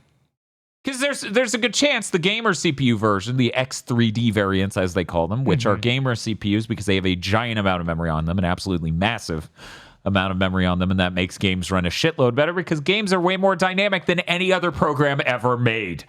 So there's a hope that the architecture and all that other stuff is just leaning more towards that anyway. And they also additionally get this shit figured out by then, because right now, this is depressing. Intel's cratering. Yeah. They have what should be, in any fucking country with any amount of, like, regulation, a recall on their hands. And AMD ships a generation that isn't always better than the prior one. You want to know what the end of Moore's Law looks like? You're seeing it. Yeah, like I was going to say, I am by no means an expert in the material sciences involved in this, but the farther we go, the more it seems like, hey, guys, maybe stop releasing shit on a fixed schedule and just release shit when you have shit worth selling. Yeah, maybe do that. Yeah, right. Maybe we don't need to annualize everything forever, as it turns out. In fact, that just generates a shitload of waste and makes your thing less exciting. Imagine if there are 4 PS5s by now. What? There's only one, and I'm pissed it isn't cheap enough. Yeah, it doesn't make any sense. Like, there's no onus to have to make this. We have to, because number has to be consistent and go up. Oh, yeah, that's true. So, yikes. Just fucking yikes. I'm still going to wait it out and hope the X3Ds are strong, because I need to get away from this cursed motherboard. By the way, twice this week, my PC just decided it wouldn't boot, period. So I had to cut the power, put the power back on, and then it would boot. Yeah, you're... Yeah, it's a fucking motherboard. It's fucked. Oh, yep. I had that for a few months before mine crapped out. Don't say that. I know it's true, but... Yeah, no, I feel like that's the experience everyone goes through a few months before their motherboard just dies fully. I'm very excited for Big Think Dimension when my PC's dead. I'm very curious what that fucking looks like. Everyone hop in this Discord call. Everyone. All 200 of you watching, or 400 or whatever. Good lord. We sound deep fried because we have to split up the bitrate between them all. You know, like they do with the video, but for audio. Jesus. Oh, that'd be really good. Yeah, why don't we just do Big Think Dimension on the PS5? We'll just get the camera and call each other. Yeah, just put your PSVR2 on and we'll use its microphone. God. Yeah, thank you for reminding me I should probably hook up my lav mic before I test out the PSVR2 and VR chat, just to save people, because that mic is bad. It has shit, I don't own a lav mic, so I guess you're gonna have to deal with me sounding like fucking Izuru Kira. Hey guys, how is it going, Brikia? Yeah, it's great. Turn down your fucking volume. I just planted the bomb, though. Terrorists win. So yeah, anyways, that's really bad news for AMD. Really bad news for anyone who was waiting to upgrade. But if you're impatient as hell, that's good news, because you can probably land a pretty good deal on a prior gen CPU right now. Okay. Because here's the thing. Okay, so this is always a complicated thing to discuss, but I'm going to do my best. 7700 and the 9700 MSRPs at launch. The new ones, the 9700s, cheaper than they were for the 7700s. Great, right? It got cheaper. Yeah. That's not what the 7700 costs now, though.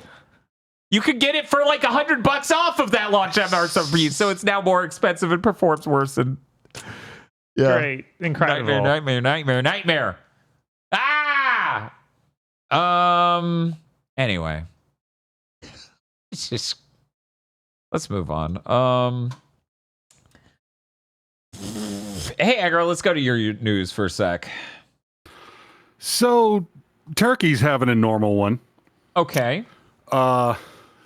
They've been going through one of their, if we ban enough things from the internet, people will not act in ways the government doesn't like, arc.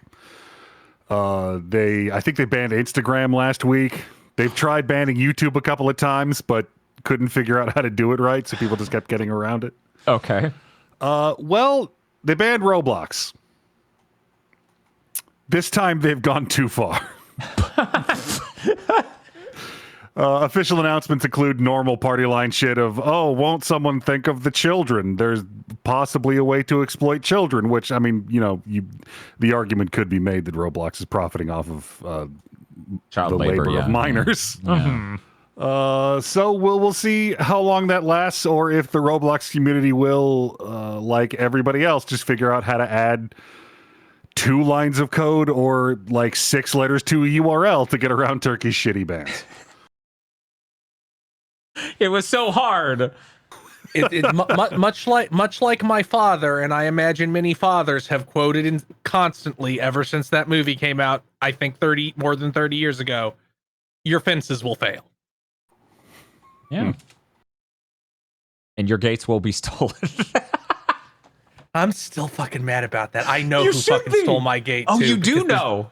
I have an idea. I don't know for sure, but there are these motherfuckers who drive around looking for scrap metal all day. Oh my And god. I've seen them before, so I'm willing to bet they were just like, well, nobody will notice this fucking 10-foot long cattle gate being gone. Fuck off. Oh my god. So last week, a story went around that somebody had spoken to an unnamed developer at S Games, the people who are making Phantom Blade Zero. Okay. And they basically said, like, of Xbox, nobody needs this platform. Nobody outside of the US owns it. We're not launching on it. It's worthless. Okay. Well, today, not today, but since then, I think it was a couple days ago, the official Phantom Blade Zero Twitter, and I would like to read this whole thing because it's delightfully corporate. Okay. I said, recently we noticed that some media outlets have claimed to have interviewed an unnamed developer from S Game at ChinaJoy, who seems to have made some statements regarding the release platforms and strategy for Phantom Blade Zero. Mm-hmm. We want to clarify that these claim statements do not represent S Game's values or culture, as we believe in making our game accessible to everyone and have not ruled out any platforms for Phantom Blade Zero. We are hard at work on both the development and publishing fronts to ensure that as many players as possible can enjoy our game at release and in the future. Our team is looking forward to sharing more development updates soon, and we are excited to bring our world premiere demo to Gamescom this month. What I love about this press release is they at no point either deny that guy said that or anything that he said. Yep. Yeah, one, yes, that guy said that. 2, that is absolutely the internal thought of that dev studio. Like, I'm sorry, Xbox sells 0 units outside of America, and it doesn't sell that many in America anymore. Games don't sell on your platform. There's no reason to, unless Microsoft gives you a deal for Game Pass that is X amount of money you get up front that is enough for you, there's no reason to put your shit there. They've created a pain box. Yep. And they've even launched on there. You have to make a bespoke S version. Yeah, you have to make a separate version that is significantly weaker than the PS5. Yeah, we really are at the tipping point that we theorized would happen when the Series S was announced, of like, it simply is not worth the onus of the Series S development to ship on Xbox when there are no sales, because they trained their audience on not buying games. But the Xbox heads go out and cry every time a game doesn't come there. So obviously, but they don't buy them. Yeah, I don't see motherfucking Jez Corden or whatever streaming the Inspector Gadget game. It's not brave enough. He's not. You know who is, though? Somebody else. And then we walk away. I'm looking at the top paid Xbox games. Which gives you a pretty good idea. Like the top selling? The top selling. Like, there's nothing new that isn't EA Sports College Football. Yeah. Like, it's all like GTA 5 or Red Dead Redemption 2 or Call of Duty Black Ops. Like, the first thing is down at like 40, and it's Hogwarts Legacy. That's the newest. That's new. That's like over a year old. Oh my over god. 2. I think it came out in 20. No, it came out only about a year ago. Yeah, it was like, I Yeah. think it's a, 14 months year and ago. a half. Yeah. 14 months. Yeah. So like, God. like guys, Okay. it's over. It's fucking over. Yeah, why would they bother? By the time their game is out, the Xbox platform won't exist. Not in any meaningful sense. Like the Phantom Blade Zero is not close to release. So about the PS5 Pro being the best place to play Gears of War E-Day. It may be the only. Or PS6, depending. I'm legitimately going to be really pissed if they're like, actually, we don't know why we only showed a CG thing this year. This game is out in 2025. I would put money on there is no way that's happening. Mm-hmm. Neither would I, but they've done stupider things. Not ones that involve shipping games. I almost never That's do true. that one. Yeah, that error never breaks in our favor. Some other downer news. We brought this up idly over the years since it happened, but the creators of the Order 1886 and more importantly the PSP God of War games and Daxter as well, I believe, they have been shut down. They were owned by Meta for a few years now, and they've just been shut down completely. It's messed up. It sucks. It really, really sucks. It sucks. It sucks. It sucks. I want to play their VR game. I want to know what their also want to know. like final things were. It's like it's so sad to see a company that's been long-standing go down like this. Like, oh yeah, we were bought out by Facebook. Yeah, it absolutely sucks shit. And then, It's we terrible. make his VR games. It's like great. I've been, because of the circles I run in on Twitter, I've just been watching graphics engineers and engine engineers over at Ubisoft and former Ubisoft and other studios just talk about like how amazing their presentations were back in 2015 and how like incredible it was, and just, they're gone now. They basically invented physically based rendering for which is materials crazy. and stuff. Like when you look at the Order 1886, that's like the first fucking game to have that. Mm-hmm. It would have been great if they shipped a good game as well, but it's like fucking stunning how ahead of the times that game looks at that point in time. Which is a primary part of any time someone tells you the PS3 looks like modern games. You need to just be like, shut the fuck up, boomer. I'm sorry you're blind and you see a 3D object and go, that's the same. Literally the same mindset of people who are like, well, you know, the Game Boy did 2D as well. It's basically on the same tier as PS1. Yeah, you're right. They both put two-dimensional images on the screen. Good job. Anyway, yeah, that's real rough. It's real rough that Ready at Dawn was shut down by Meta, of all people. Small fluff thing. Sega has filed a trademark for Yakuza Wars. So since we know they have another title coming, and it doesn't seem like it's another numbered entry because that would be way too quick for the mainline Like a Dragon series, maybe this is that. Maybe this is what they're going to talk about. I don't think they would explicitly rip out Yakuza from their branding just to put it back in. Yeah, and the very next one, that would be weird. I agree, that would be weird. Like they've already launched 3 fucking games with Yakuza nowhere in the title. It is true. Look, I'm I willing agree to bet that would be a weird choice. It's probably something closer to some shitty mobile game that's not related to any sort of franchise that is like, here's our mobile, it's the 3 Kingdoms, but they're Yakuza families. Or it's some weird Yakuza Sakura War spinoff. That'd be neat. So we need like Kiryu just pointing at a castle in the background. And he's like, we're under fucking attack. And then they'll make billions like Square did with that weird game. Yeah. Also, we forgot to talk about this on the prior big thing to mention. Activision put out a giant white paper with all sorts of research and information on, hey, when we stop using skill-based matchmaking for Call of Duty, it resulted in everyone hating it, except for, like, what was it, a 10% had The more top retention? 10%. The top 10% of players. had more attention because they got to stomp noobs. Yep. So here's how this works, and I've broken this down on prior big things, but it's been a couple years since I had to. The idea of skill-based matchmaking is you are put up against people who are either slightly better than you or slightly worse than you. So you will win half of the time. The reason sweaties hate this is because they want to win 9 out of 10 times. Yeah.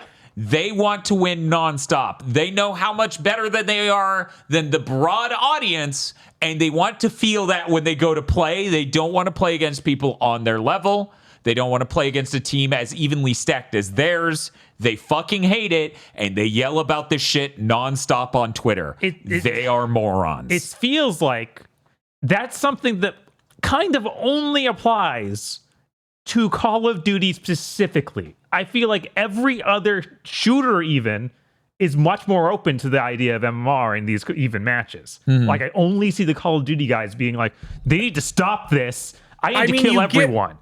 I mean, a lot of other games have, like, either don't have it or just don't talk about it so people don't know in, like, a mode. Like, there's a casual match and then there's ranked. Ranked has that inherently by being ranked. I've had the people other one doesn't. absolutely bring that shit up with Overwatch, where they're like, Overwatch is bullshit because, like, I only, like, people love winning and complaining then I'll about it for lose. Blizzard. Like, yeah. Blizzard does that hardcore. Like they literally, I think at some point, like, internal emails leaked out about Hearthstone, like, we want people to win half the time. That is the goal. Yeah. Because, use your brain for 1 second. That's how it should go. Yeah. 15 years ago, Epic was like, yeah, we trick you, and the first time you get online in Gears of War, we put you with lobotomized bots so you win a couple matches, because we found out if somebody hops online and they get eviscerated, they never boot online again. I never knew they did that with Gears. I knew they did that with Fortnite. Yeah, they I've are seen the that with first so many people things. to do this. They do it in Fall Guys too. If you go boot up Fall Guys right now, you will win like the first 5 or 6 matches easy, because they are totally brain dead bots. Are they going to have Sonic merch during Sonic Month, coincidentally? Is that still in there? Is it coming back? Who knows? Nobody's played Fall Guys in 2 years. This is really important. Yeah, it's so fucking annoying. I'm seeing people say Halo has the same type of complaining, and so does Apex Legends, which makes sense. Yeah, it's just... Imagine a game that people want to get way too pro at. That has it. Yeah. People just don't understand the concept of you should be losing half of the time, because, you know, there's that whole, like, the human brain focuses maybe a little bit more on the negative than the positive in order as a self-defense thing, you know, to avoid bad experiences. Like, maybe that's a thing. I've never had a problem with it. I've literally never been upset about losing a game in Overwatch. If everyone legitimately tried their best. Oh my God. I have now precluded 99% of the times I've lost in Overwatch from qualifying. Jesus. Dan? What? I'm sorry. Their best was playing Sombra like No, that. it wasn't! It never was! They are lying and you are believing them! There is no world in which someone being a tryhard Sombra, who sucks, by the way, was trying their best!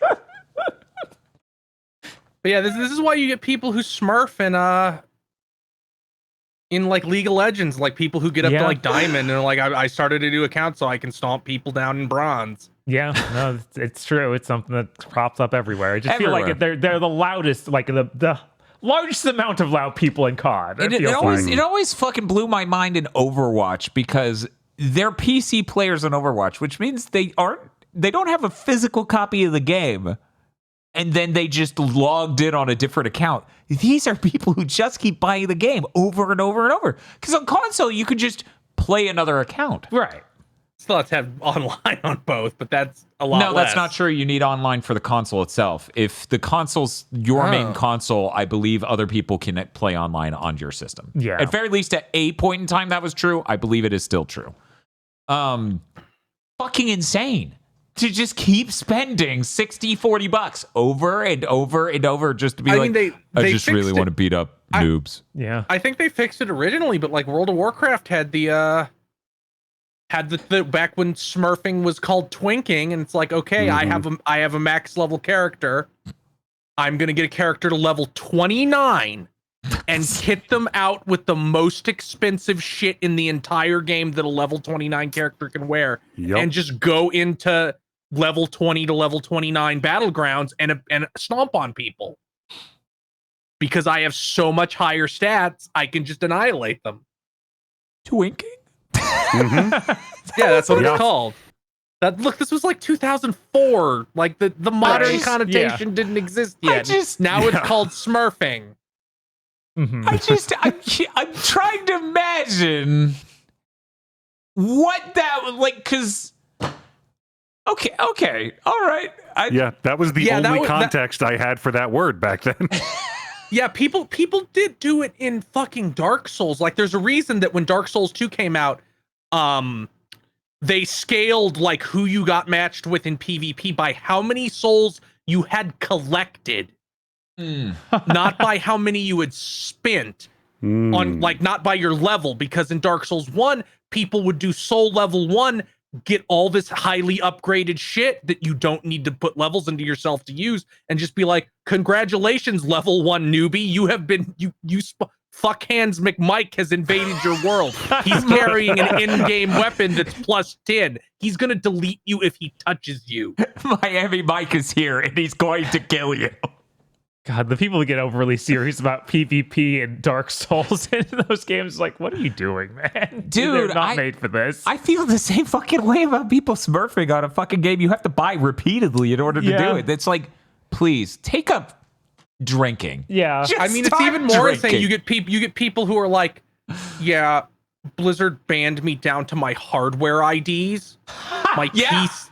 And they banned my IP. I had to move and buy a new PC to continue cheating at Overwatch. I've talked to people who did that. God. Jesus.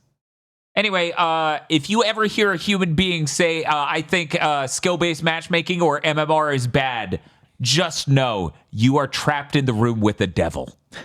Yeah, that's just, it is unexamined psycho behavior. There are people who people who care about that, people who get mad at skill-based matchmaking, don't actually like whatever game they're playing.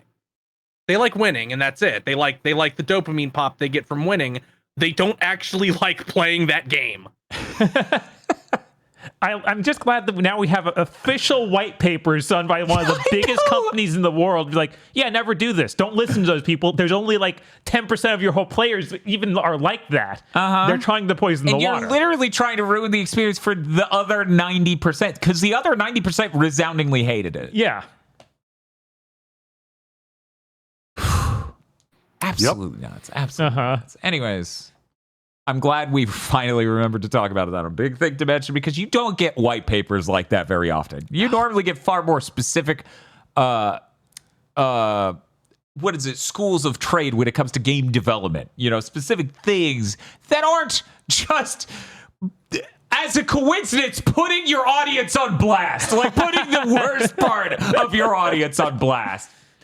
It's like if someone could come out and be like, we did this study. Turns out temporal AA is based, and Dan Video Games should go fuck himself.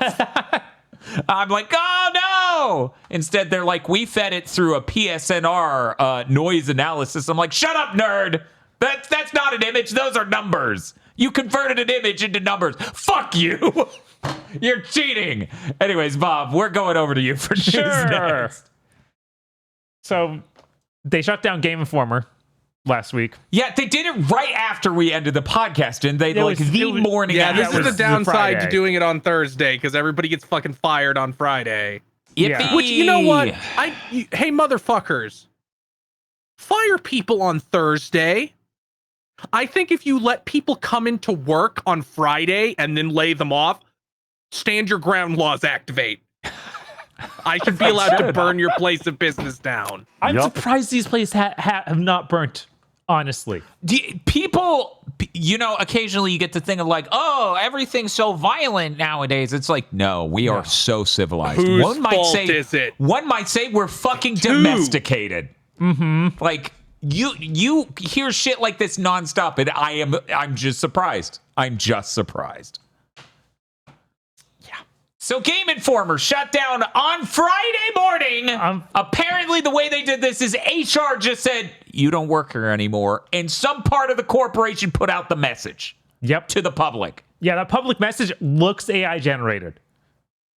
Like, people fed it like a similar just, give me a farewell message to a 33-year-old magazine. It basically spat out the same thing. Like, it's that level of just nonsense. Just, thank you for the 33 years of reading. It's over. It's terrible. It's disgusting. I can't believe they did it. No one in the entire magazine knew this was happening at all. They shut shit down internally before announcing this, so active contributors couldn't even go in and archive their fucking articles. Yep. The entire website gone. All of it. All of the old articles gone completely. And now the Twitter account too. Yes. Because one of the contributors had access to it and used it to post a fuck them message. Well, no, they weren't even negative. They were literally like, here's the people who contributed towards the end and the roles they had. Thank you all so much for That's even worse than I heard. And then the fucking company just went, nope, account gone. So we got to talk about the thing everyone talks about instead of focusing on the magazine and how fucked up that is as a legacy to have one of the biggest gaming magazines in America disappear overnight. Yeah. There are two layers of, oh my God, that's something I didn't think about. Dragon Age Veilguard has an exclusive marketing deal with Game Informer. What the fuck do they do? They don't get a bargaining... They don't get to bargain who the next people are from a position of power now, because they already made the deal and now they're on their back foot. Like whoever they get to move that deal to. Unless EA is unbelievably stupid, there must be some. If you go under, we get it back. 100%. That has to be a part of it. But now these other sites get to like not actually try that hard. And not just that, but like I heard from people that like, developers have already done interviews that now can never go out. They've done preview events that now they would have to redo. Like this is a serious fucking blow to this game's marketing. They also literally, the BioWare account is tweeting links that don't work anymore because the Game Informer site's gone. Because they scheduled the tweets. Fucking nightmare. Okay, let's go to Nightmare 2. Hey, you know what you get when you subscribe as a GameStop Pro rewards dude? Game Informer, digitally. Game Informer. They already scrubbed that off their website. Like, of course, they're pretending that wasn't a feature. Yeah, no, this is some fly-by-night backwoods chicanery horse shit. They need to get taken to the goddamn woodshed over this. Yeah, I went to GameStop. I mean, it's GameStop. They're not going to be there that long anyway. Right. But I went there the day this happened. They had not even sent an email or any sort of communication to people working ground level for this to let people know what would happen to Game Informers that were like subscribed. Would they get anything back? There was nothing. Literally no form of communication with the store level. This was just done at random. Fucking insane. Yeah, it's so depressing. Jesus. And God. So nuts that this is the conclusion of a 33-year magazine and website. Yeah. They were still doing good stuff like that. Like when they do these big preview events, they have a lot of content. So it sucks that we just... All of this type of behavior that we're talking about, this, as we describe it, late-stage capitalism, is the shit that just comes across as weird robber baron shit that just hasn't happened in decades, where it just feels like we're getting more and more back into that. That's coming into vogue. Like, what benefit does this to them? Like, right, this just opens them up to lawsuits from EA and possibly the public. Right, they could have just had a completely normal shutdown of the magazine in one more month. Right. But they couldn't do that. They'd have to pay probably 10 guys a salary Right. that's paltry. Yeah, also their fucking headquarters was in Minnesota or some shit. It's in some like the cost of living is low wherever the fuck this is. Yeah, it makes no sense to have done it like this ever. It's just insane. Yeah. They literally, everyone else is firing people. We got to keep doing it too. How do we do it? That's it. There's no it's such a fucking thing to them. insane cult. Yeah, there's no sense of publicity. Bad publicity doesn't exist anymore in their head. Yep. Because what are you going to do? Choose someone else? And it's like, well, for you, GameStop, yes. Yeah. People will just not use you. It is increasingly happening all the time. Yeah. And you're not helping it. Every time I want to try and feel like GameStop might move in a better direction, it's like, no, we're getting stupider and stupider every day. The louder you yell at me, the dumber shit I'll do. Yes. That's the CEO. Every time you want to be like, I think that they're going to get it together, you guys. And he's just like, we're going to be a church. Excuse me? Or a net cafe? Excuse me? Never mind. We're all Funko Pops. I'm just waiting. I'm just waiting for the moment that GameStop that they do the Toys R Us where GameStop is acquired by another company. They're like, GameStop will never be profitable, so we're going to sell out and let them dump all their corporate debt on us, and then we're going to go out of business. Yep. Mm-hmm. Yeah, Which stunningly is somehow legal. Bankruptcy fraud in any other context is illegal. But for some not reason, this one. If If you're big enough, you're allowed to do that. Yeah. Yeah. Because what is the name of that type of company? I'm trying to remember. Asset something. But yeah, it's just the structure for them to do exactly that, where they dump their sin into this company and then bankrupt them and just be like, yeah, that was legal somehow. Somehow we sucked the last blood out of a person who could have recovered, and that was legal. Yippee! Fucking awful. God, what the hell is with this country? Private equity firm. Thank you, chat. Fuck Yeah, them. we need to annihilate equity firms and venture funds. You want Yeah. to talk about one easy trick that could improve America broadly pretty fast? That's one of them. Anyway.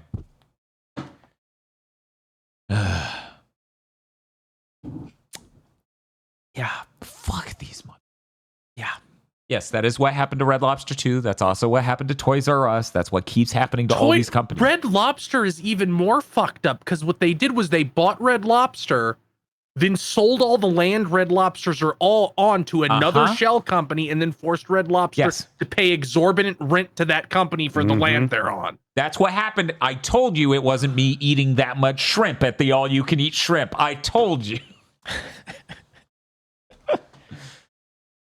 Wow. Yeah, that's what America's at now. That is what is going on. Just completely blatant scams. So about robber baroning. Yeah. Anyway, so anyway, did we have anything else to talk about with the Game Informer thing? Are there any details we missed? I don't think so. I think we hit everything up. Man, we really don't have any gaming magazines left, basically. Yeah, are there any? Is Edge still I a don't thing? think so. I think I feel it like- might still be. I feel like there's still a few, but they're all real small. Like Game Informer was the biggest one left. Don't say that. Chat says last cover was Concord.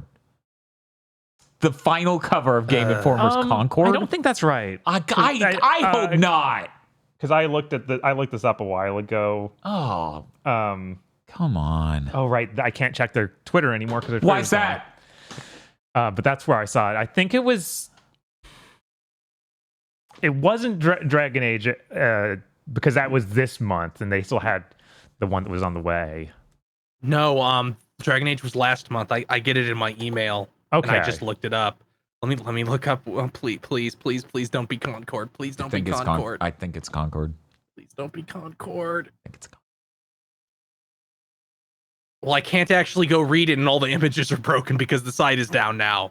Oh my god. Yeah. Yeah, they sure delete everything that we owned. What an fucking. Yeah. I am surprised that these things happen and no large violent things occur as a backlash. Mm-hmm. I cannot tolerate any time my mother has been fed a line by Fox News about like things are so violent nowadays. I'm like, no, actually, it is very placid, domesticated, spineless. We the more least like violent France, period of actually. human history. We're so copacetic here. God.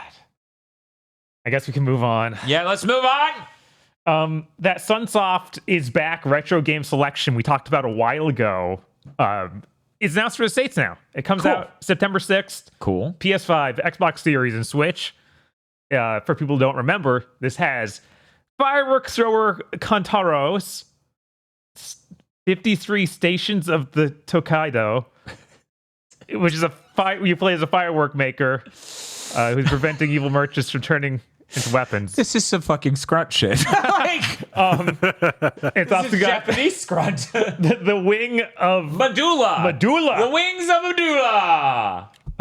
So you play as fierce warrior Lucia to retrieve the powerful wings of Medulla from the evil King Daltos.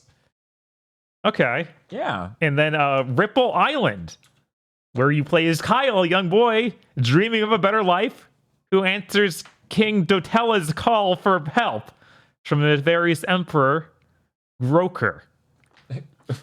Groker? He's like... That's terrible. This is the Joker? Right, I don't... but these are all actually fully translated into English. Oh, that's awesome, man. Yeah, no, I figured they would not do that. They just showed them out like, yeah, you can play them, kind of. Good luck. Yeah, that's more a Nintendo move with their tech. We're tricking you into it being free because it's attached to this subscription that also isn't very much money. Mm-hmm. But no, these are fully translated, and it looks pretty nice. I might pick this up just because I want to play these weird old games. And then you two will not be able to forget the Groker. No. We also had some stuff announced at the Playism event. Mm-hmm. The publisher Playism. Yeah. They talked about Outrider Mako. Okay. It's coming out this winter. It's apparently been in production for 7 years. Good over 7 fucking years. God. It's all top-down action game. Looks kind of like Link to the Past, but it was really high-end pixel art. You fight yokai and apparently deliver packages. It looked pretty cool. I'm pretty excited to see what apparently been working on for over 7 years. Jesus Christ. Nitro Express, which is another game I've been keeping an eye on. It's a side-scrolling action platformer where he plays, like, in modern day, as anime girls who all have modern guns. Okay. So you have, like, AK-47s and all sorts of, like, realistic, here's my RPG, I'm going to blow up stuff with it. It looks pretty cool. Okay. And let's see. Outside of that, we also finally got a gameplay reveal for Splitgate 2. Great. That game looks pretty fun. Yeah, Splitgate's cool. This is a 4-minute reveal. It has a lot of people talking during it. I have not heard the word frag more often in 20 years. Bob, I thought that was an O here. I thought you said frog, frogger, and frogging. No. I was like, I did that too. okay, good, I'm not alone. Okay. Oh, this font is garbage. Yeah. So Cool. they use frag, fragger, and fragging, and I'm like, guys, stop. Just Ain't don't do it. 1998 anymore. They're like, we're fragging it up. We're like, you gotta stop. And they're like, we're never gonna stop. I can see you. You're in your 20s. What are you doing? I love doing this. I've been doing it my whole life. No, you haven't. We all stopped by the time you were born. Yeah, that game continues to look cool. It's too bad it's attached to such an awful looking art. Yeah, did you see the Kyle Bosman episode where he does do the Splitgate 2 app? Yes, Jesus. There's an Yeah. app? Uh-huh. It's literally the worst you can imagine. I highly recommend Why that do Kyle you need a Bosman fucking video app? to get you excited to frag off. What is this, like the fucking Eye of Mundus? You have to hold up your tablet to shit and see it says "Eat more" on the wall. I forgot that's what that app did. Jesus. Obey. No, this thing's like a motion comic thing, like the worst, the worst. It also has quizzes. Did the marketers did they come from fucking 2012? Yeah, actually, it was like an Avengers scene. A bunch of portals open and the entire PR department stepped through. They're like, we're very excited to use the F word. And the whole dev team's like, whoa! And they're like, what? Frag. And they're like, whoa. Like quieter. Still kind of concerned.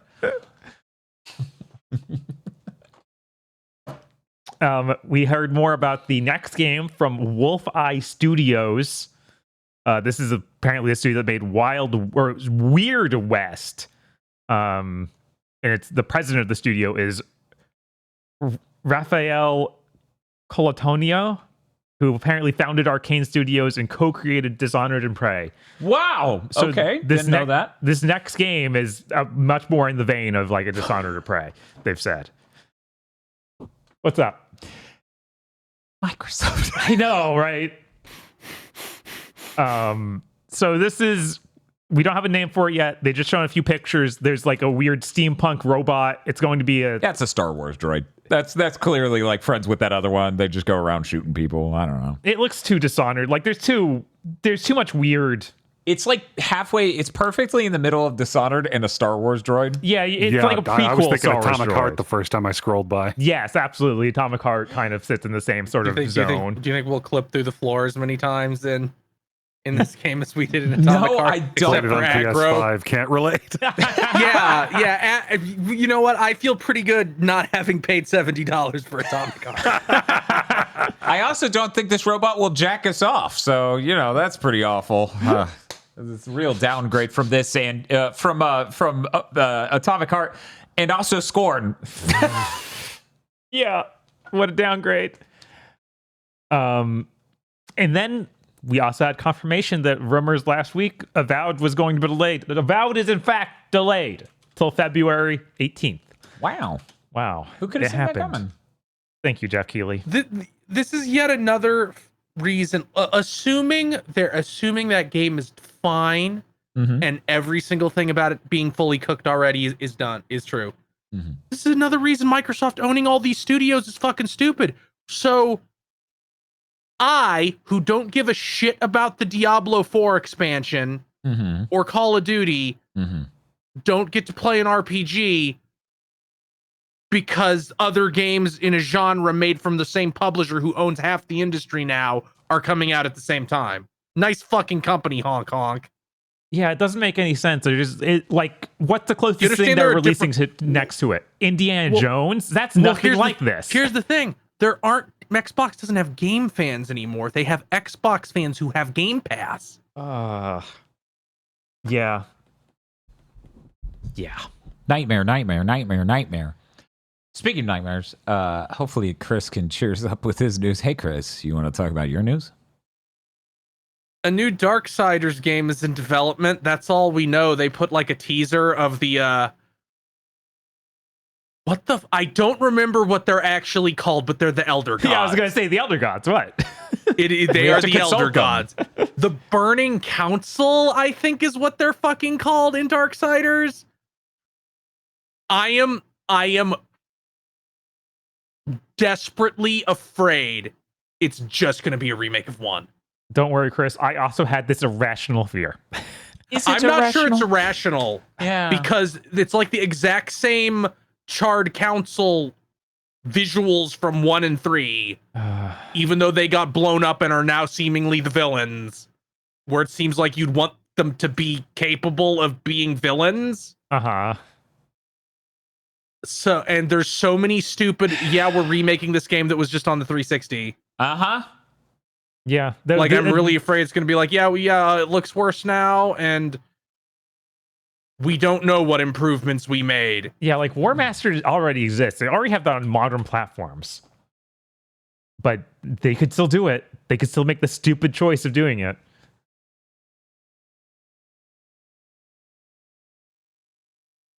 Well, let's do the horrible news all at the end. Let's do the horrible news. Okay, I thought you were going to say now.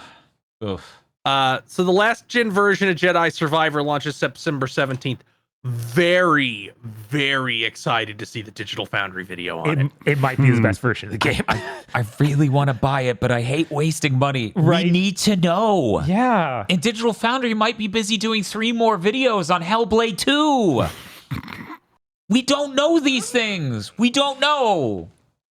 Occasionally, I look at a game and I go, this is right up their alley. I'm so excited to see the video. And then nothing happens and another Hellblade video appears. And I go, Also, Bob, unless they did magic, it's not going to be the best version of the game because there's no way that shit's anything but locked at 30.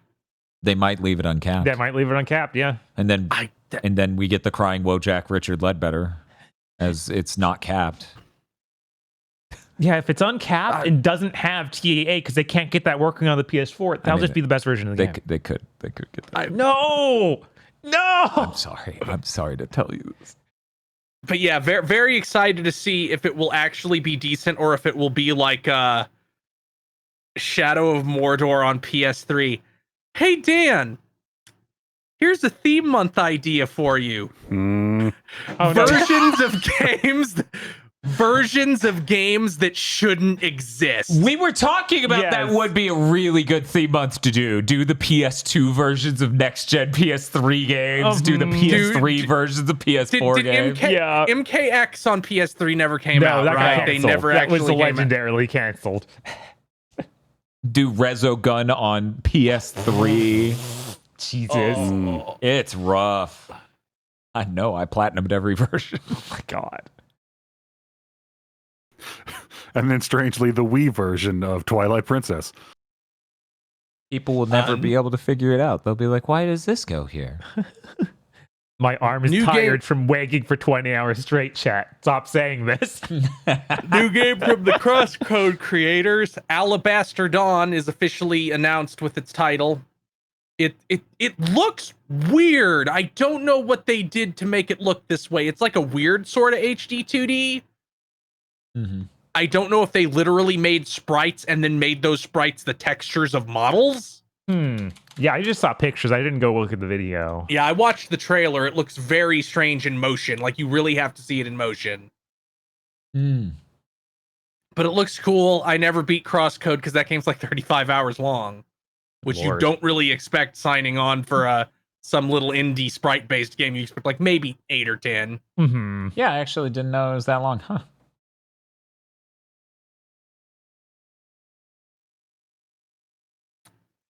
But yeah, not there's no window or anything yet, but it certainly looks neat. The Borderlands movies debuts at 0% score on Rotten Tomatoes. It has since gone up to, let me see here, 6. Ooh. 6. And it has 47 reviews. I think that comes out to 2 to 3 good reviews. Probably 2 with 47. Does that make it the worst video game movie? I think so. I think so. I think its only competition is Postal. Yeah, I was going to say, it's got to be a Juve roll piece of shit, whatever its competition is. And there's no way Postal's actually worse, even if it was lower somehow. Probably not, yeah. And this is bad. Like, I've never seen, like, the dog shit we only exist to please our corporate masters, like geekcube.org, geekcube.zone being like, this is a piece of shit. 3. That's intense. Yeah. IGN like put up like they used the word pathetic, like the term pathetic slop, I think. IGN used that term. Damn. Yeah, I think they also gave it a 3. People are saying the Legend of Chun-Li is 3% and Uwe Boll's Alone in the Dark is 1%. There is no way those movies are worse than Borderlands. Chun-Li might be. Chun-Li's fucking terrible. Chun-Li is still the worst video game movie I've ever seen. But I have absolute confidence it will be handily beaten to death by how terrible Borderlands Chun-Li is bad. Alone in the Dark was pretty bad. It was pretty bad. Yeah, I don't think it deserves the 1% tomato score it has. Absolutely I think I feel like Alone in the Dark somewhere around like a 31, that feels like a good spot for Alone in the Dark. Yeah. Yeah, absolutely. God. I just find it hard to believe it could be better. than both Reminder of that those. Randy Pitchford is like, this is going to kickstart the Borderlands cinematic universe. Oh my god, yeah, he did say that. Jesus 3 years ago or something. It was a long time ago. Yeah, Yeah, this movie was in post-production for 3.5 years. Ugh. I'm sure Did you everything know was that- fine. Did you know that when a movie is in post-production for a really long time, it's almost guaranteed to be terrible? Huh, that's weird. There was another movie we did a cursed content on recently that was in post-production for 2 years. I believe it was an internet reviewer movie.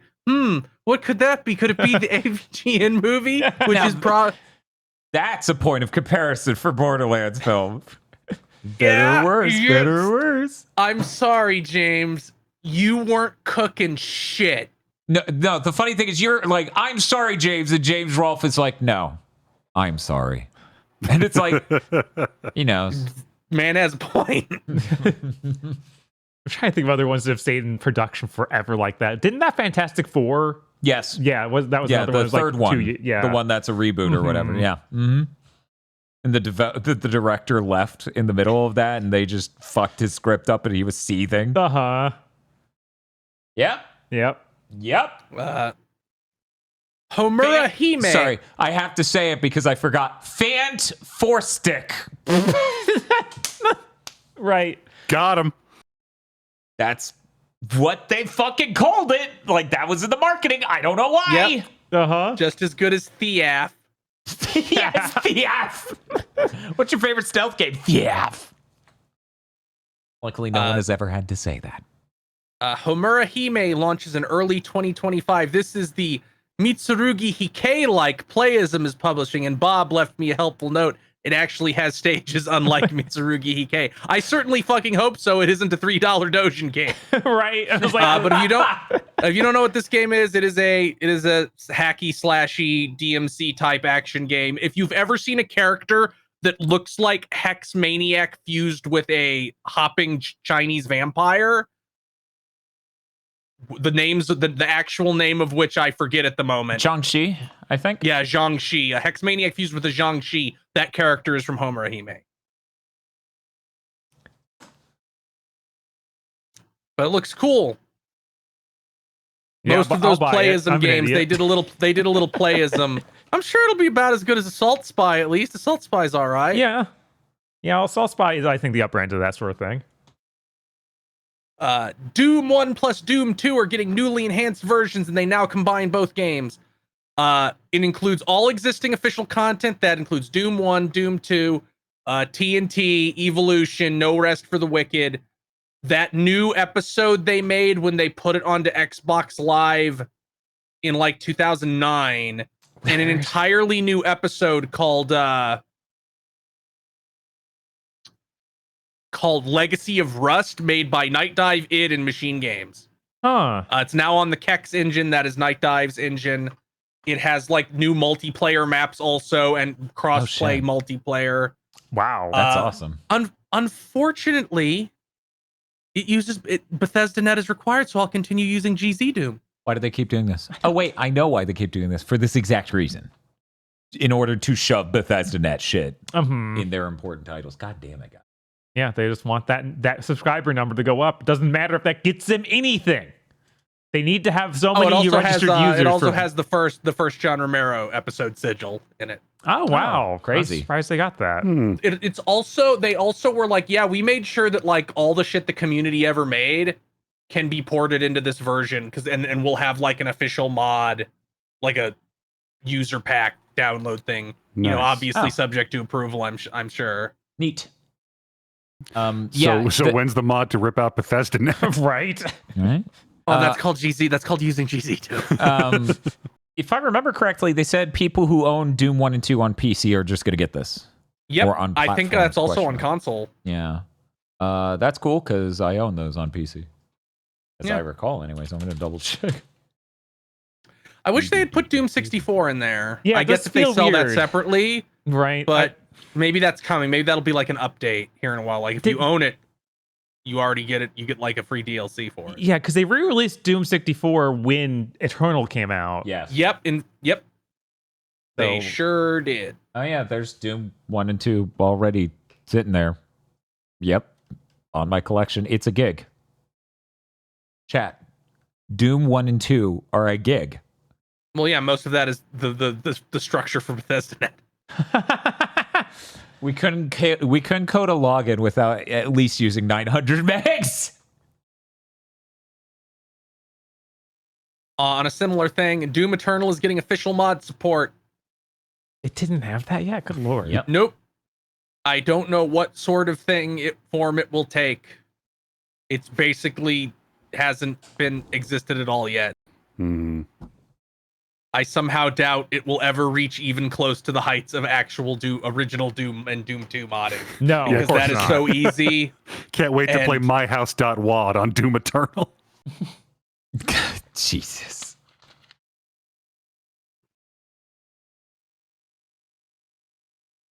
Where's Limited Run Games is doing Doom SNES. At least they're actually making a cart for it. Okay. I don't trust that. Right? Like, will the cart work in Because the- official I systems mean, or burn the them cart down? has an add-on chip. The original cart has an add-on chip. I mean, people make repro carts of games that have add-on chips. Yeah, they lift the chips out of other games that had those chips before in order to do that. Mm-hmm. They do? Mhm. I didn't know that. Well, So- they make, like, EverDrive's found solutions for that, didn't they? Yeah. It's called Is it sticking an lifting the entire chips? FPGA in there. And then coding a thing to properly emulate the add-on chip for cartridge. Here's the thing, though. It's a limited run game. They burned CDRs. All right. Yeah. They are not to be trusted. I would be more confident if it wasn't a real cartridge and was just a display cartridge. You'd be Why like, not? okay, it probably won't burst into flames. Right. It's like that's the level you're coming in at as a company. Yeah, I And would. the cartridges look pretty nice. Like they have the collector edition one where it's covered in blood. Oh, It's cool. like, oh, that's cool. Yeah, no, that's cool. If you want a cool thing to Oh, look it at, looks then like good it for you. also has new features. Hmm. So it looks like it's going to have Thy Flesh Consumed, which I do not believe was in the SNES version. Performance improvements, fixed nightmare difficulty, rumble support if you have some kind of weird controller for special for it, Mhm. and level codes. Huh. Yeah, that's interesting. People are bringing up, and I knew this, but I didn't think about it. The only other game that shipped with the same add-on chip, because it's Super Effects 2 for Doom, Mm-hmm. is Yoshi's Island. So, like, they don't get a cheap video game to lift these out of. They've got to be using an FPGA-like solution. Right. How much does this shit cost?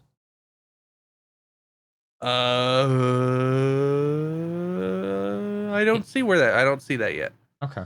Maybe they didn't. The Super Deluxe version is going to be through the roof because they're only making 666 copies. Ha ha ha ha ha. That's a meme number, but also an artificial demand. Yeah, artificial. Great. Well, that's why they can't re-release anything that would betray people who bought their artificial demand product. Yeah, it's like how Magic the Gathering fans go crazy if any card gets reprinted because it's supposed to be my real estate investment. Yeah, I bought a Black Lotus in 2006 in order to sit on it until I almost die. Oh my god. Everything's great. Dragon Ball Project Multi announced it's a MOBA. Looks kind of bad. Gonna be on Steam and mobile. Beta August 20th. Do you think it'll be better than Paragon? Yeah. Okay. I think it's such a weird choice to make a MOBA on Dragon Ball. I mean, I'm surprised it's this year because I know that Namco has some kind of fucked up deal with the owners of which is in weird flux right now. Like there's some sort of corporate war going on over Dragon Ball. Their deal is like you have to ship a fucking Dragon Ball game every year. Mm-hmm. Right. Here's But my they already have Sparking Zero this year, so I'm surprised they're not pushing this out next year. I think it Although makes maybe it perfect actually sense. comes out next year. I think it being MOBA makes perfect sense. At least then when your teammate dives the enemy in order to ineffectively just commit suicide, it'll make sense. They're Chaosu. Yeah, no, it'll be very relevant and something that's totally happened. It will fucking make sense for once. You'll be like, well, you played your role, buddy. Good job. My thought process was, this is one of the IPs where characters almost never work together for a fight. That seems like taboo. Yeah, it also still has creeps like the weird skull pirate robot that Goku fights in one little part of Dragon Ball that they've used as disposable enemies in games forever is in this. Huh. Weird. Huh. I would think if you had creeps, you'd make them Cybermen. I'm sure those are probably in there too. And they showed like a raid boss. I mean, at MOBAs, typically you do have a boss on the map that you can get the kill to get some bonus. Yeah, they just hang out in a location. You kill them, you get a buff. That's so funny. It is really funny. Is it time for our special guest? Yeah. He probably bring should have him shown up a out. little earlier, but Yeah, he should have shown up pretty earlier. For limited run games, or for the Game Informer stuff and the Ready at Dawn stuff. That's true. We need to get better about organizing these so that way our friend God can fucking visit. Ready at Dawn. Fucking anyways, there's Oh, our hey, friend. there he is. Yeah, you hit that button. Yay, the industry's on fire segment. So Bungie misrepresented their in development project to Sony and basically scammed them up. Some people inside the company Yeah. have said, yeah, they basically promised, like they were basically told Sony, like, here's what we have in development and here's when it'll be done and here's how much we think it'll sell. And that was like all total bullshit. Like it wasn't nearly as close to done and isn't likely to be anywhere near as successful as they implied. Yeah, which we said when they bought them. Yeah.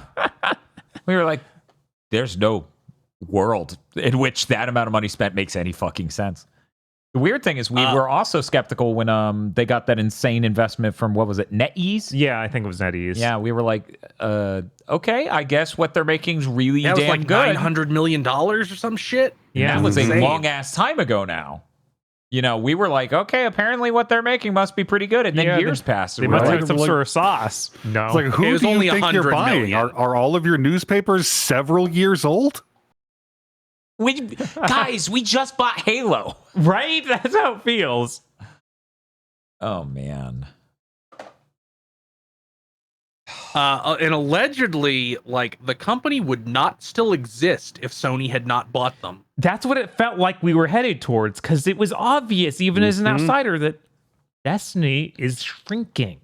Right. There's It was like it was like people were like, yeah, there's like even the most generous expectations of that most recent Destiny thing, like it won't be enough to make it successful. right? Yeah, I mean, the thing is, they weren't Genshin. No. They weren't blowing up like one of those, which is why Payback apparently being some sort of Genshin-like thing, something I don't think we knew in time for Big Think We last did week. not. That came out like hours after the big thing did. Is fucking insane and funny because it's called Payback Uh-huh. and it's a Genshin-like. God, it's just So They- rip they my comments about how that could have been a normal game last week. right, and it's just them doing trend chasing, and we Yeah. have internal things saying the Destiny audience is getting older and older. It was like, so you want to try and chase younger audience by doing something in the same universe, but Genshin? Yes. Look, Don't you not get why Genshin is popular? Every one of these stories makes the notion of them going around shit talking all of Sony's other live service games funnier and funnier. Yeah. It Yeah. does. It's gonna come out like footage of that Twisted Metal that got canceled is gonna leak, and we're gonna be pissed because it's gonna look like the most incredible game that ever existed. Yeah. Yeah. But it's not going to have some insane economic strategy on the back end that some suave motherfucker at the studio can explain to make it sound invincible. Yeah. I need every publisher to understand this. Look at the characters you intend to put in your Genshin like. Now close your eyes. Can you envision a 15-year-old sending someone death threats over them? If you can't, they're not good enough. Your shit isn't good enough to be Genshin Impact. There's a reason that I suspect the only one of these Genshin clones that are actually going to be successful is the fucking Arknights one. Yeah. Yeah. Because they have already have a proven, like, we can make these successful gacha type games. We're just making like a real one. That's also part of why Relink was so successful. Because guess what? Those the good character designs and good characters you created transfers over to another game. What? Whereas Destiny basically doesn't have characters. What a fucking farce. Everything about Bungie. none of these Western attempts at gacha seem to understand that, like, you somehow own the only two companies that even come close to getting it are Blizzard and Riot. Yeah.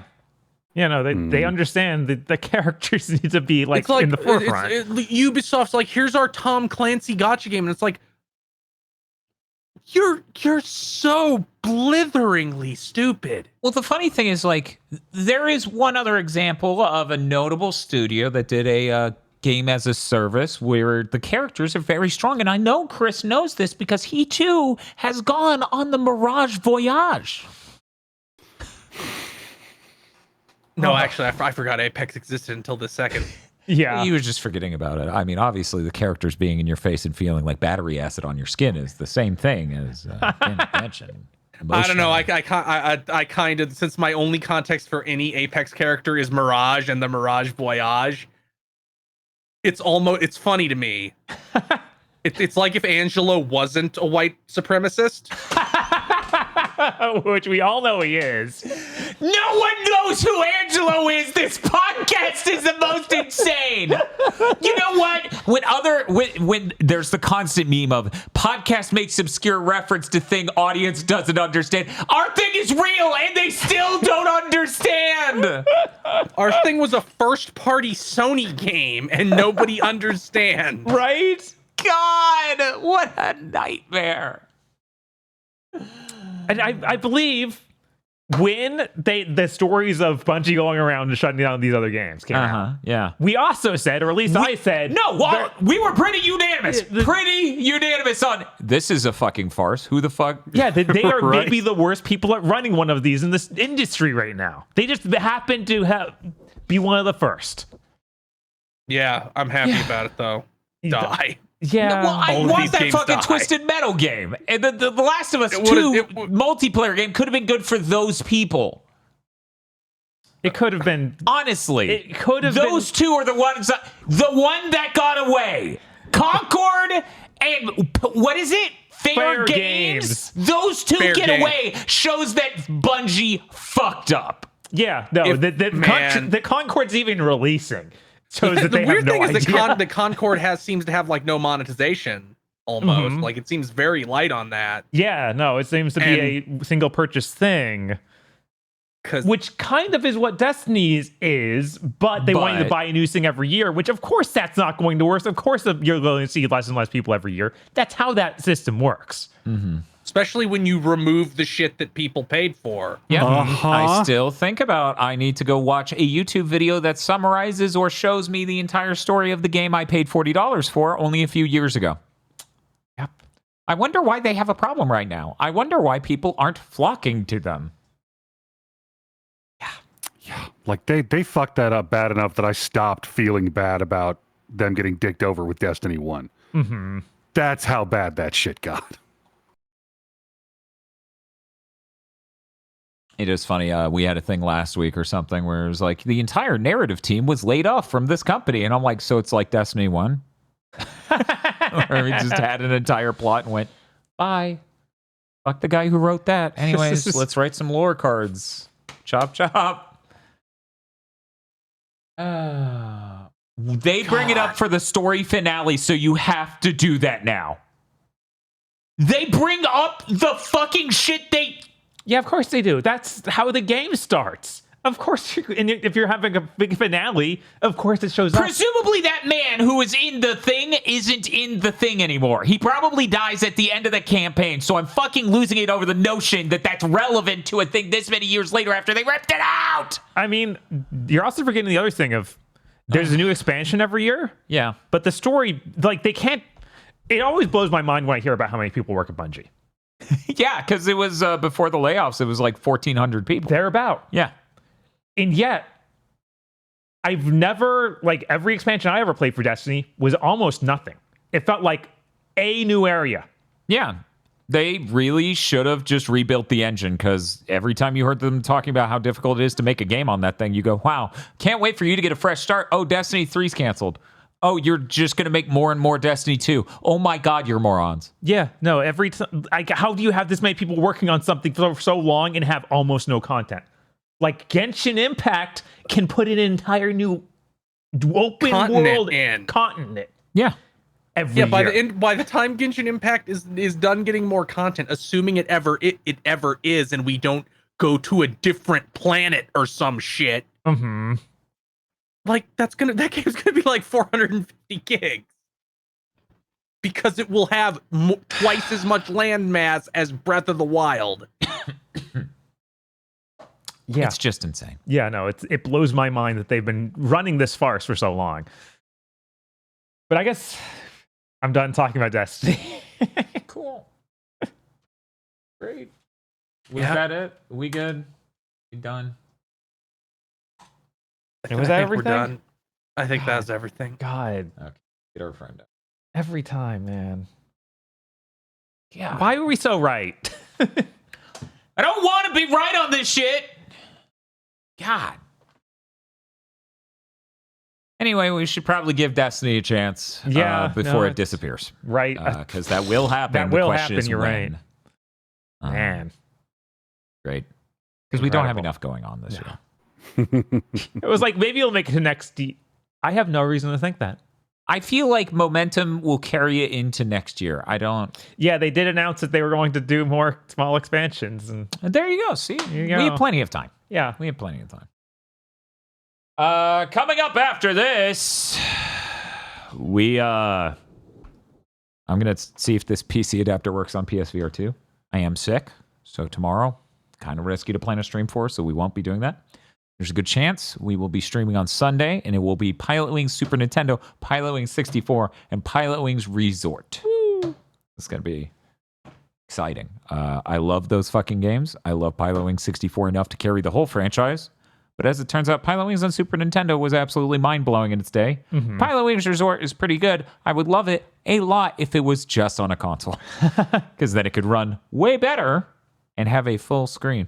You know, another weird thing about Star Fox 64 3D is that the verticality of the screen's cropped. It's like they took the original, and in order to turn it 16:9, they cropped in like you would see with bad conversions. Yeah. Huh. So like constantly in the UFO area where it's Independence Day, I wouldn't be able to see the saucer above my head. Oh my God. All right. Yeah. Should we announce the next week's podcast? No. Okay. No, we're gonna let that one moment. One moment. No, we'll let that surprise them because I don't think they would expect it, and that may work in our favor. I think so. Chris, what do you got coming up other than getting stuck with Needle and going, do you know who I am? I'm Chris Wolf. A 9 Souls stream maybe at some point in the next week. Aggro, what do you got coming up in the next week? I think I'm going to rob a liquor store. Ooh, cool.